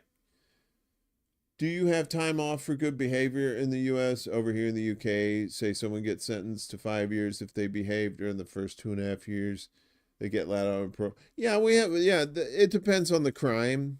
I mean, you know, if it's a very serious one, I doubt they might do good behavior. You'd have to really keep your nose clean, but yeah, they have that here. Uh, so you know, they're always trying to stick Bible stuff into schools and stuff like that. They're always talking about the indoctrination of children. Yes, they put all this Bible shit in there, and you're like, wait a minute, wait a second. You guys said, but I. Strong message to Christian nationalists. Judge blocks Louisiana Ten Commandments law. Oh, Louisiana, you're always pushing the envelope of ignorance. But you have great seafood, not gonna lie. Love New Orleans. Federal judge yesterday blocked a Louisiana law requiring every public school classroom in the state to display in large font a Protestant version of the Ten Commandments, a mandate that the new ruling characterizes as plainly unconstitutional. Some would argue with that, but yes, it is unconstitutional, folks. Church and state, keep them apart. The decision by the U.S. District Court for the Middle District of Louisiana, Judge John Ghraib, an appointee of former Democratic President Barack Obama, prohibits Louisiana's Republican-dominated government from enforcing the Ten Commandments requirement, which was set to take effect on January 1st, 2025.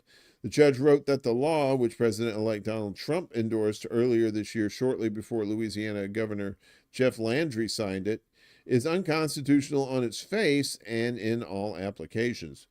The injunction against HB 71 came in response to a lawsuit brought in June by a coalition of Louisiana parents who argued the mandate substantially interferes with and burdens the right of parents to direct their children's religious education and upbringing. Exactly. Why you got the Ten Commandments in there? You can't. If you're gonna do that, you gotta put them all in. You gotta put the Quran in there, the Satanic Bible. Ooh.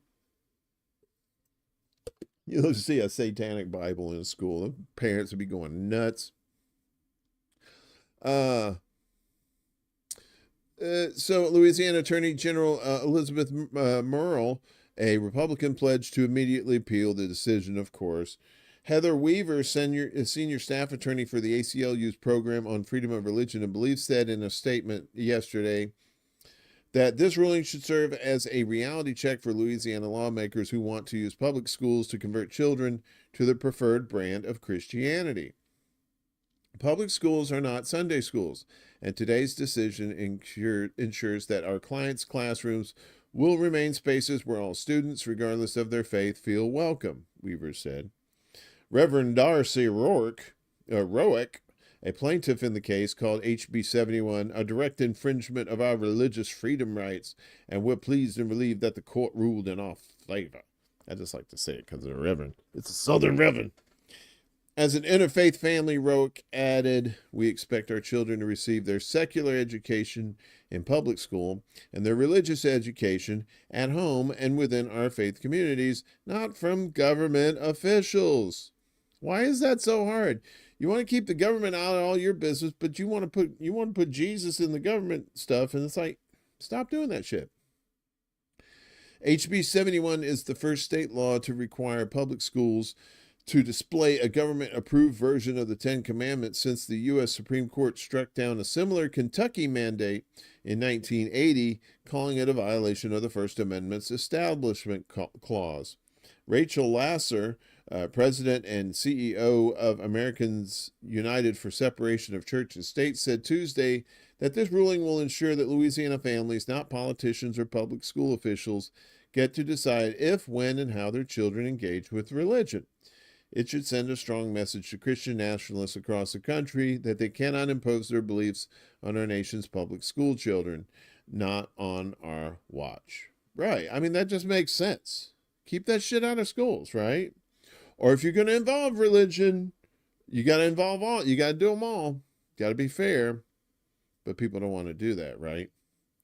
Some of their arguments is like, well, our entire community is Southern Baptist, so why can't we have that in our schools? It's like, well, what if somebody moves to your town that's not Southern Baptist? Maybe they're, atheists or they're Buddhists or something like that. Just keep it out, all right? It's like I told somebody, it said, take prayer and all that stuff out of schools, because otherwise I'm going to do my homework in church, right? I'm going to do my school. I'm going to, do some government work while I'm at church. Okay. That's what I'm going to do. Finally, in our news block, Trump's building he's building the Justice League, his super friends. I don't normally, report on politics that much. Of course, you know my stance. Electoral politics is bullshit. Doesn't do anything. But that doesn't mean you can't still keep an eye on the players that are doing shit right now. So a week after U.S. presidential election win, Donald Trump builds his team. There's a nice picture of a building. A week after Donald Trump's stunning comeback and resounding victory in the 2024 U.S. presidential election, the incoming commander-in-chief is already forming his White House team. Major focus appears to be cracking down on immigration. There's a bunch here. I'm not going to go too much into it, but I'll just read the highlights. So he's already got Susie Wiles, White House Chief of Staff.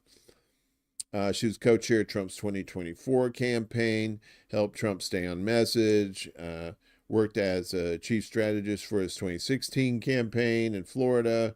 In 2018, she helped Ron DeSantis win his race down there.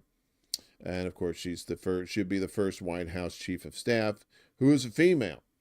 Tom Homan, I thought they just misspelled human, but apparently he's going to be the border czar, previously acting head of immigration and customs, well, the head of ICE. Oh, that's a good one.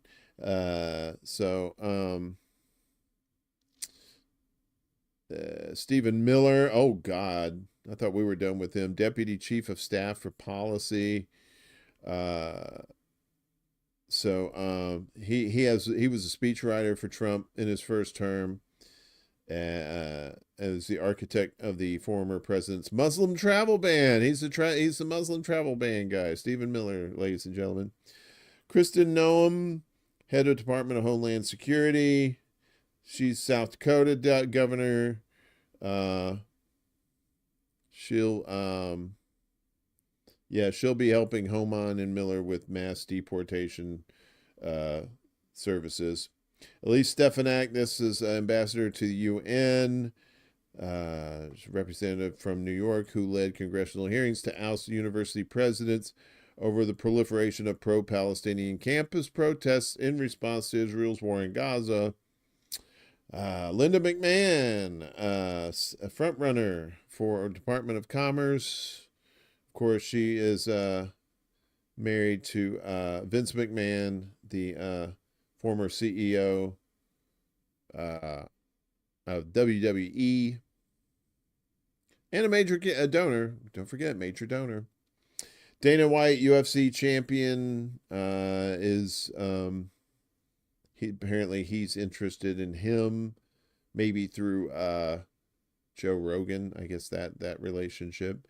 Of course, RFK Jr. He's Secretary of Health and Human Services, floated, but there seems to be maybe some things that may keep him from doing that. I'm not quite sure Robert F. Kennedy's going to stay with that campaign for too much long, or with that administration when it becomes an administration again.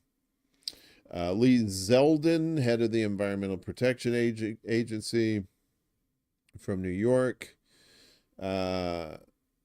He's voted on legislation limiting the rights of immigrants and the LGBTQ plus community.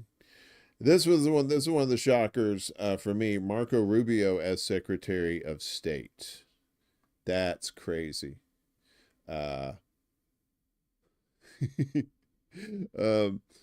So of course, Senator from Florida.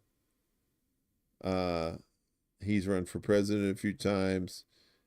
He could bring his hawkish appeal to Iran, Cuba, and China. Probably so. Yes. Can he be worse than Blinken? I don't know. I think genocide is pretty much the floor. If you crack through the floor there's probably, I'm sure there's worse things, but not much worse than genocide. Mike Waltz as National Security Advisor. He was an advocate of overturning the results of the 2020 presidential election, in which Trump lost.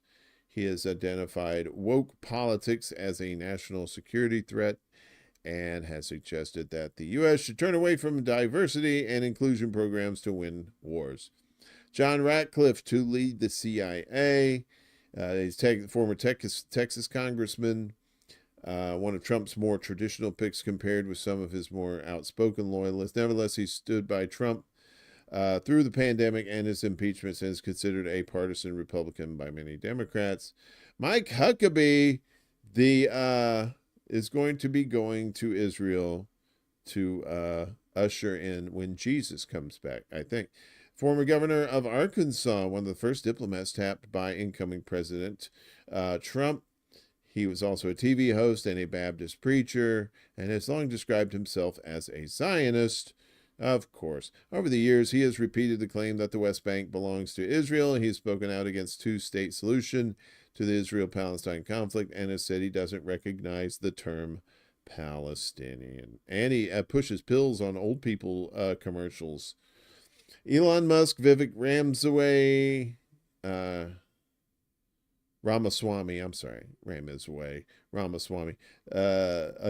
to head a new Department of Government Efficiency.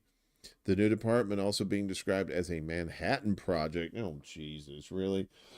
Means it's going to bomb, right? I see, you get it, because the thing was publicly suggested by Musk over the summer. With a post on Tweeters, he later used the acronym DOGE to describe it. Oh my God, this is just more bullshit. Just a Republican version of bullshit, that's all. The idea would be to slash government positions and spending. Okay, Peter Hegseth, Secretary of Defense. He's a Fox News host and Army veteran. Hegseth is known for successfully lobbying the former president to release members of the U.S. military from the responsibility of war crimes. Oh, good. Oh, nice. Okay.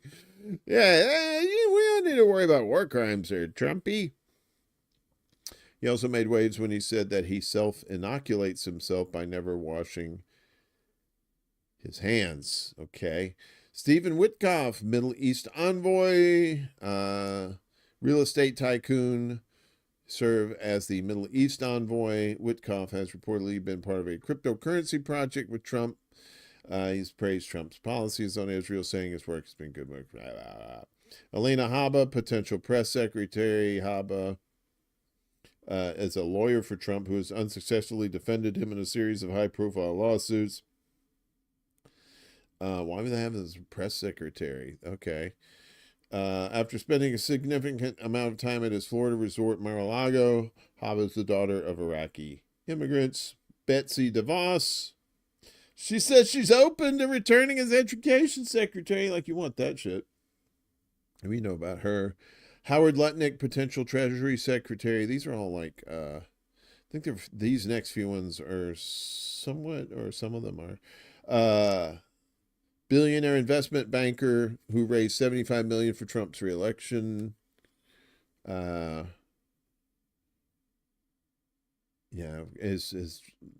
His strong support for Trump is largely due to the incoming president's support for Israel. Holy crap. This is just like Zionism on crack. Epstein, Boris Epstein, is being considered. Richard Grenell, former acting director of national intelligence. Brooke Rollins, CEO of the American First Policy Institute. Who's out? Let's see. They said Trump has already said he will not be considering his former United Nations ambassador, Nikki Haley, or his former Central Intelligence Agency Director, Mike Pompeo, to serve in his new administration reportedly over their lack of loyalty to him. Yeah, it's a good thing we put all that energy into, trying to elect people that we're not going to do shit because they weren't going to win. Yeah. Anyway, so our government sucks for real.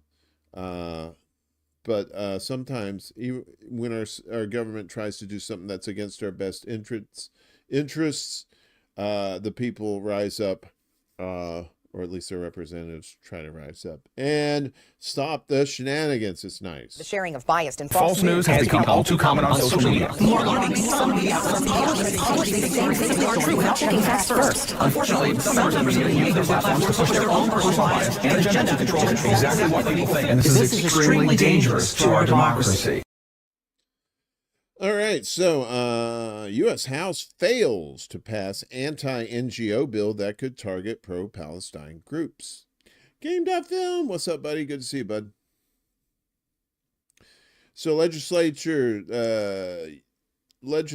in the House have voted down a bill that would have granted the Department of the Treasury broad authority to revoke the tax-exempt status of nonprofits deemed to be supporting, quote, terrorism.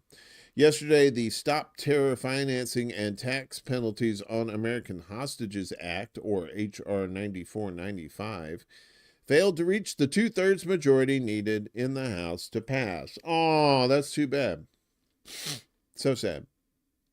Critics had feared the legislation would have been used against pro-Palestinians and other rights groups. It was first introduced in response to widespread campus protests against Israel's war on Gaza, during which several Palestinian solidarity groups were branded as pro-Hamas by pro-Israeli politicians and news outlets. But the potentially sweeping implications of the legislation took on new urgency in the aftermath of President-elect Donald Trump's win in last week's U.S. election.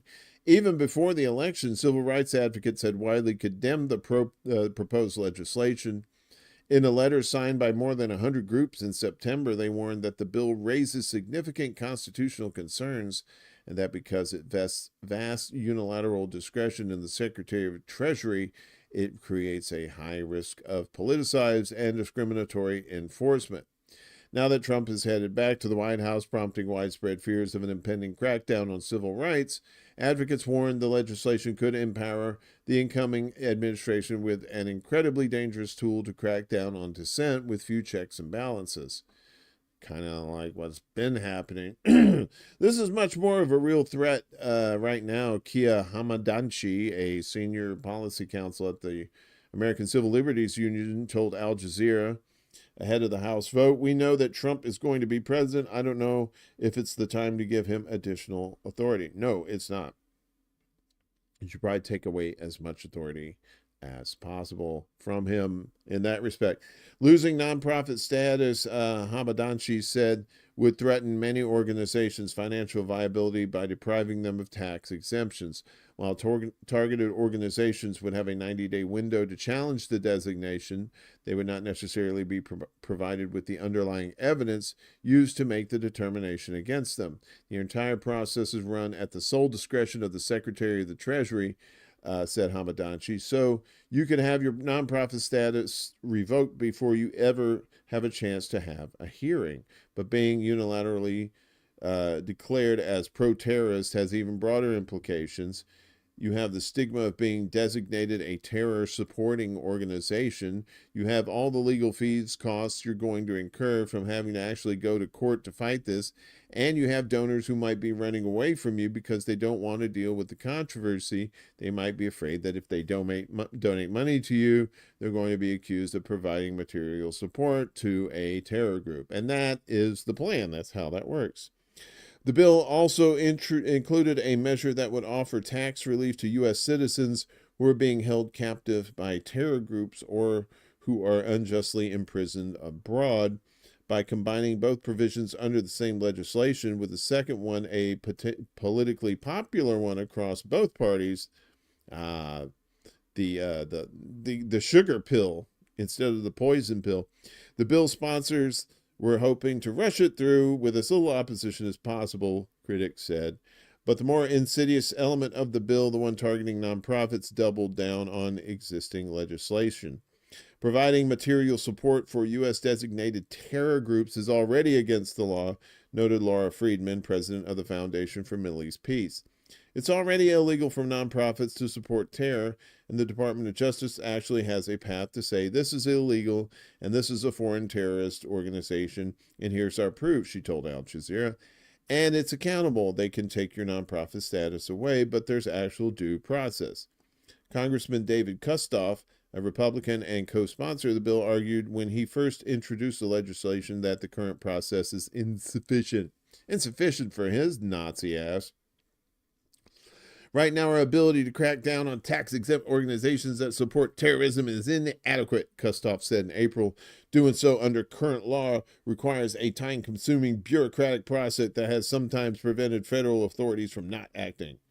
But removing checks and balances from the process could turn the legislation into a weapon to be deployed against any group the administration in office may not like.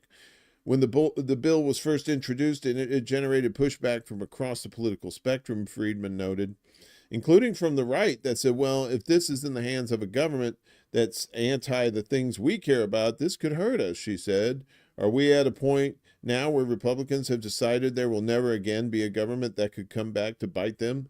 So they're going to support unlimited anything? I don't know. Trump could do all of this by executive order anyway. But critics had expressed hope that Trump's reelection would have Democrats in Congress on the lookout for measures like this one that could empower him further.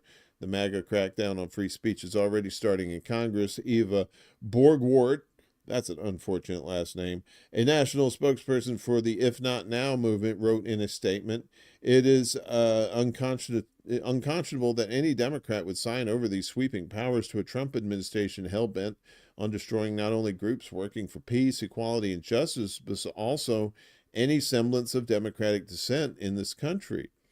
Basim El-Kara, executive director of CARE Action, also had warned that the bill would set a dangerous precedent, allowing the government to silence and disband organizations on a whim with no real oversight or accountability. Organizations advocating for Palestinian rights may be the first targeted. Of course they will be, echoed Chris Habibi, advocacy director at the Arab American Anti-Discrimination Committee, but they will not be the last. No, they will not. That's what they're going to do. Just the death by 1,000 cuts. If they can't hit you with the blunt force, they're going to hit you with the cuts. That's the way it goes. Yeah, the implications of this are sickening for sure.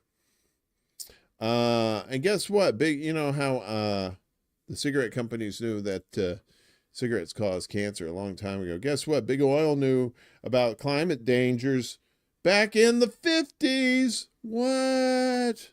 According to newly unearthed documents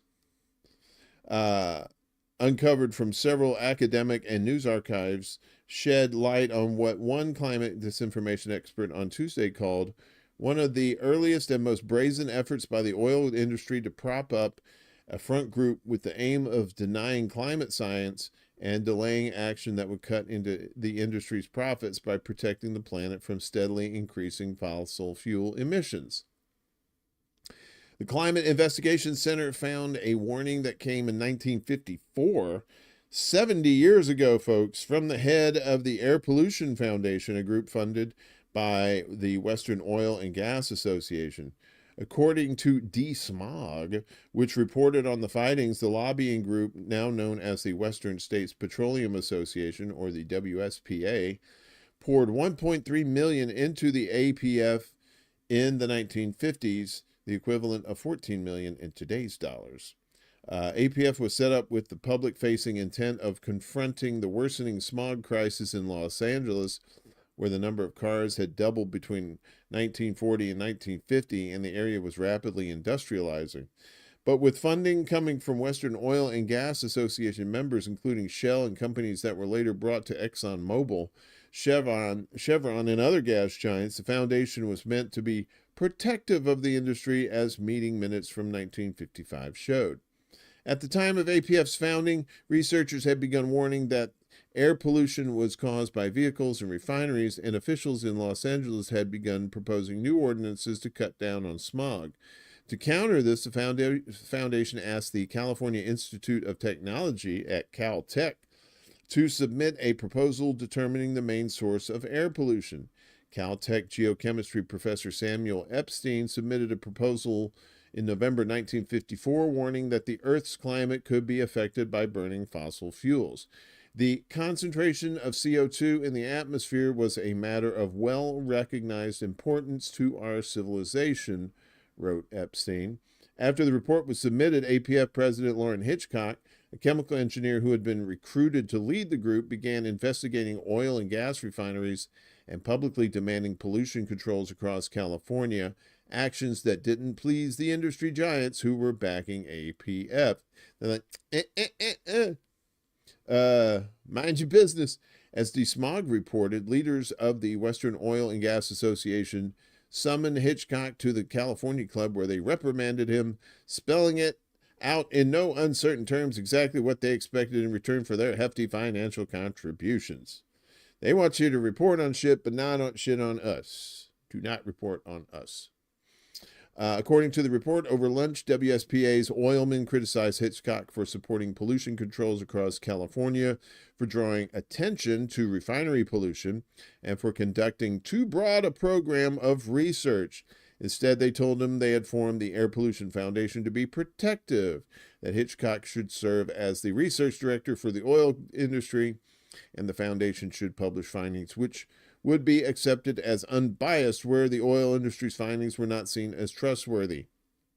This frank exchange, reported in detail by Hitchcock in a never-before-seen memo, unmasks the strategic motivations behind Big Oil's sponsorship of air pollution research. Hitchcock resigned from APF in 1956 after many of the group's research projects were scaled back, and the organization took the official stance in reports that carbon dioxide emissions were innocuous. This is where Big Oil's climate disinformation began, said Amy Dewing, a communications strategist focusing on environmental justice. APF and the intervention from its funders helped lay the strategic and organizational groundwork for Big Oil's decades of climate denial and delay, Jeffrey Supran, a climate disinformation expert at the University of Miami, told The Guardian.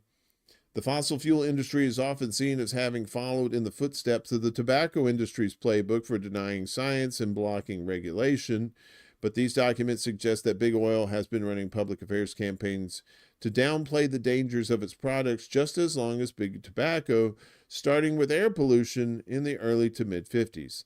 DeSmog's report comes nearly 2 years after Shell and ExxonMobil were revealed to have known about the impact of fossil fuels on the climate earlier than previously reported.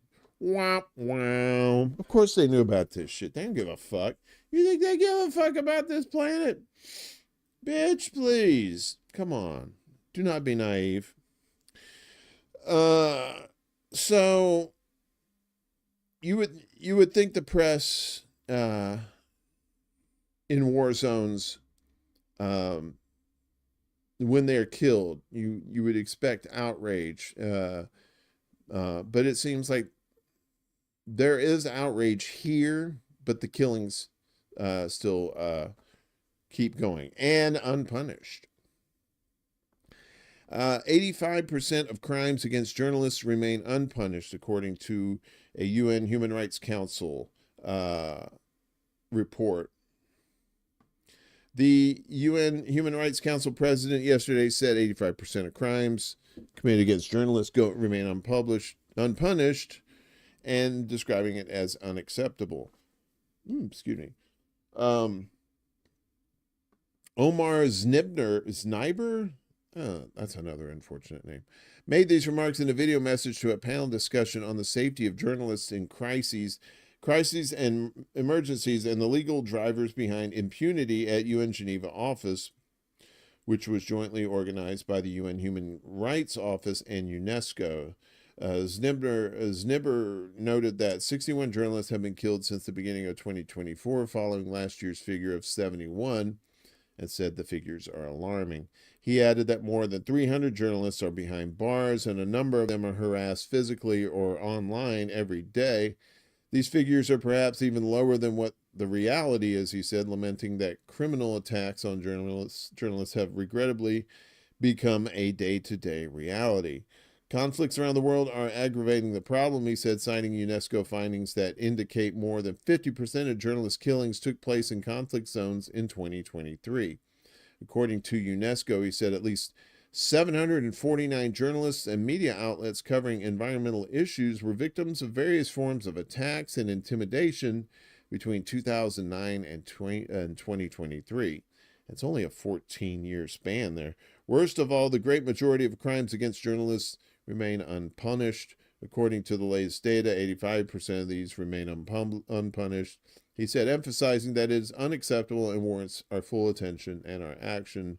He hoped that the discussions taking place in the panel will bolster the Human Rights Council's commitment to protecting journalists' rights and combating impunity for crimes. Okay. This is an urgent, vital need, and that council should focus on this and play a full proactive role to protect the rights of journalists, he concluded. Yep, that's right. And more and more of these journalists are going to get killed. The more they report on these very sensitive areas like that. And it's easy to get the word out now with cell phones and video cameras and stuff like that. And, satellite, internet, that sort of thing. So a couple more here for propaganda news, as Azerbaijan is accused of ramping up repression of critics ahead of the UN climate summit. When representatives from nearly 200 countries, along with hundreds of journalists, arrive in Azerbaijan this month for the UN climate conference known this year as COP29, they'll bring a level of scrutiny the hosts aren't accustomed to and don't often tolerate. Azerbaijan has had a poor human rights record for many years, and the government has regularly targeted journalists, activists, and independent politicians. President Ilham Aliyev and his administration are accused by human rights organizations of spearheading an intensifying crackdown on freedom of speech ahead of the climate summit, including against climate activists and journalists. Aliyev's father, Haydar, ruled Azerbaijan from 1993 until he died in 2003, and Ilham took over. Both suppressed dissent as the country of almost 10 million people on the Caspian Sea basked in growing wealth from huge oil and natural gas reserves. Elections since independence from the Soviet Union in the 1990s have been regarded as fully free or fair. The Organization for Security and Cooperation in Europe said Azerbaijan's most recent parliamentary elections in September took place in a restrictive environment. They were marked by turnout of 37% and no opposition party won any seats. Human Rights Watch said the vicious crackdown against journalists and human rights activists has intensified over the last 2 years, with phony criminal charges against critics and highly restrictive laws that make it hard for media and activists to work. Ahead of COP29, Azerbaijan's authorities have extended the pretrial detention of at least 11 journalists from Azerbaijan's remaining independent news outlets on currency smuggling charges related to alleged funding from Western donors. Azerbaijani government officials did not respond to numerous requests from the AP for an interview or comment on their actions. A look at 5 of Baku's critics currently detained in Azerbaijan: Ulvi Hassalini and Sevinj Fagivgizi, journalists and leaders of Abzas Media, an independent online outlet. Abzas Media has investigated reports of protests and pollution at a gold mine in western Azerbaijan, reconstruction in the Karabakh region, and corruption allegations against high-ranking officials. These two, along with 4 colleagues, were arrested in November last year.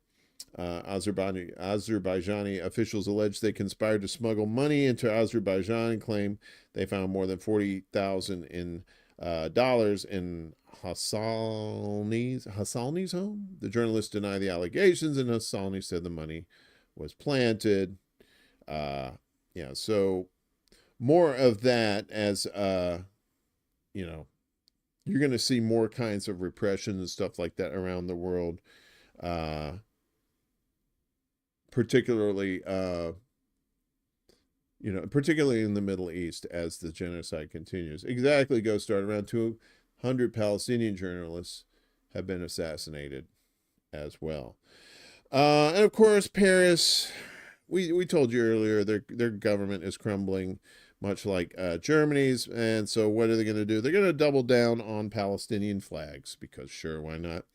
Paris bans Palestinian flags ahead of Israel versus France match. I guess they don't want no trouble, but there's always going to be trouble. France has banned football fans from bringing Palestinian flags to the France-Israel match on Thursday, citing concerns over a repeat of last week's violence in Amsterdam after Maccabi Tel Aviv fans harassed locals. Only French and Israeli flags and messages supporting the teams will be allowed. Stadiums are no place for political messages. It's the law. What a dick. Paris prefect Laurent Nunez told French media. Security at the Stade de France will involve 2 rounds of security checks and ID verification for fans around the stadium in Saint-Denis, or Saint-Denis, a northern suburb of Paris. That's also in Red Dead Redemption 2. That's supposed to be New Orleans, I think. Those who refuse the checks will be denied entry. Plainclothes police officers will patrol the stadium throughout the match, and the stands closest to the field will remain empty. A special police unit raid will ensure the safety of the Israeli football players, although Israeli authorities had advised their citizens to avoid attending their match. Pussies. Local media reports indicate that French President Emmanuel Macron plans to attend the game, which comes amid Israel's ongoing offensive in Gaza. There's growing anger directed at the French Football Federation for approving the match scheduled for tomorrow. So, yeah. No flags because, you know, we're too pussy to keep the peace. I know, right? What could go wrong? Was it heard that the stadium has 80,000 capacity but has only sold 20,000 for the France-Israel match? Ooh, that's no good. Well, yeah. And to say, and this, you know, to condemn these people in Amsterdam for what these fucking, you know, assholes were doing it's just ridiculous. Kate, have a good day, dear. Go work on your radio show. We'll see you soon. Be sure to check out her radio show, too. Hey, put your radio show link in the chat before you go, if you want to. So finally, now I've got a couple of sweet little fun stories to, finally tonight. Finally this morning. Well, it's afternoon. Fuck it. Time is irrelevant in these cases. So because I'm 12 years old, I had to do a crab story. Christmas Island's red crab migration is back to bumper levels after a dry 2023. So if it's too dry to get crabs, that's they're back. You like those crabs. About 100 million red crabs are heading toward the coast as part of their seasonal breeding period on Christmas Island. Dr. Zoidberg, I've come to go mate. Christmas Island. Oh, you would think Christmas Island would have, like, you know, Santa Claus and shit. That's not true. It's just an island. Last season's mating cycle was delayed by several months due to dry weather. This is the spawning. It's expected to last. Expected in the last week of this month. Millions of red crabs are emerging from their burrows in the forests of Christmas Island in what is expected to be one of the largest migrations in recent years. Heavy rains have triggered the start of the crabs' movement toward the sea, leading to traffic delays and even road closures. That's right. Crabs do interfere with our lives sometimes, especially that unbearable itch. Junior Ranger Program leader Lynn Gaff said the crabs were everywhere and inescapable this season on the island territory 2,600 kilometers northwest of Perth. They're across the island and going to all sides and nooks and crannies of it. It's actually quite weird to have crustaceans running around in your school oval and run. Is that what the kids are calling it these days? And running into your patio and across your living room floor. Crabs. Crabs with weird vagina faces. A Parks Australia spokeswoman said the annual red crab migration was in its early stages in the area they were covering, and number of crabs involved was still being assessed. We're expecting a very large number of crabs to be spawning at the coast early in the last week of November. So there's a lot of crabs for you, because I love a good crab joke. But also, this is the topper for today. You may have heard about this yesterday. Children's toy giant apologizes for porn site link. That's right.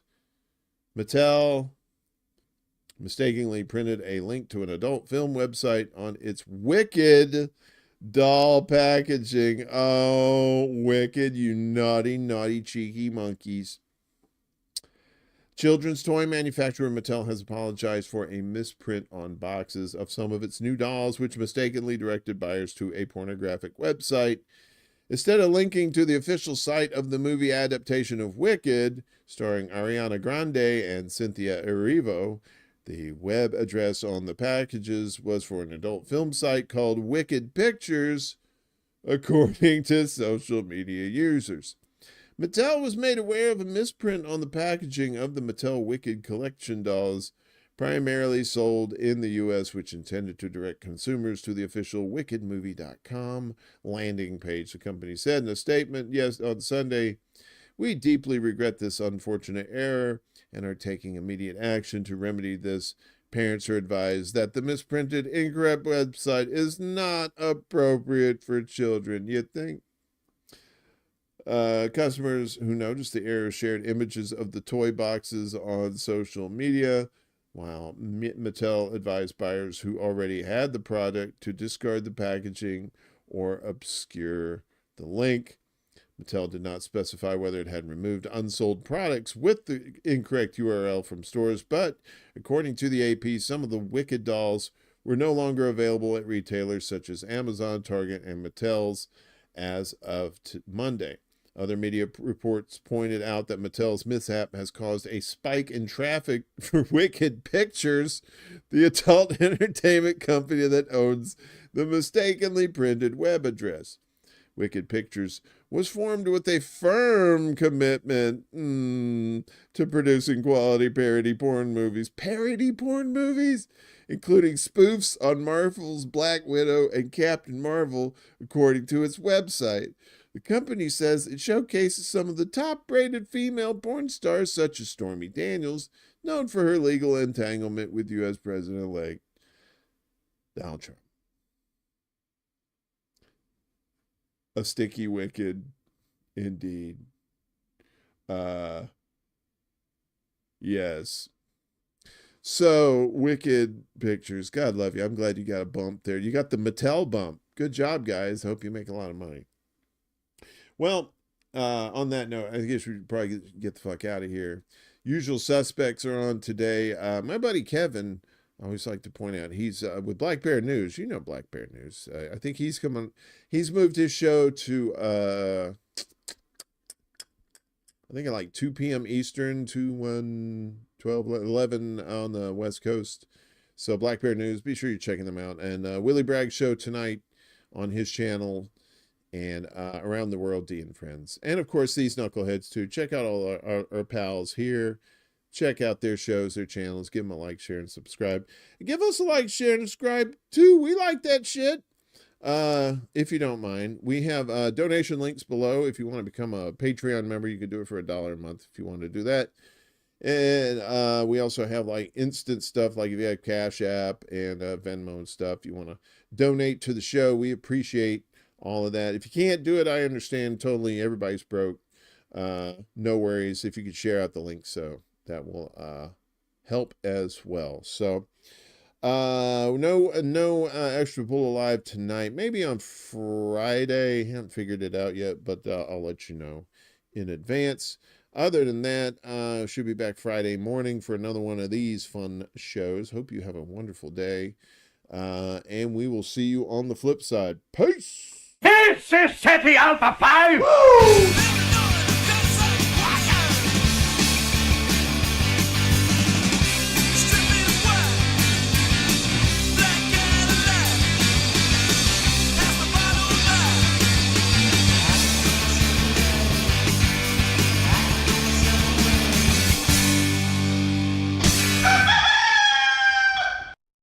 damn good song, wasn't it, dog? You like that song? All right.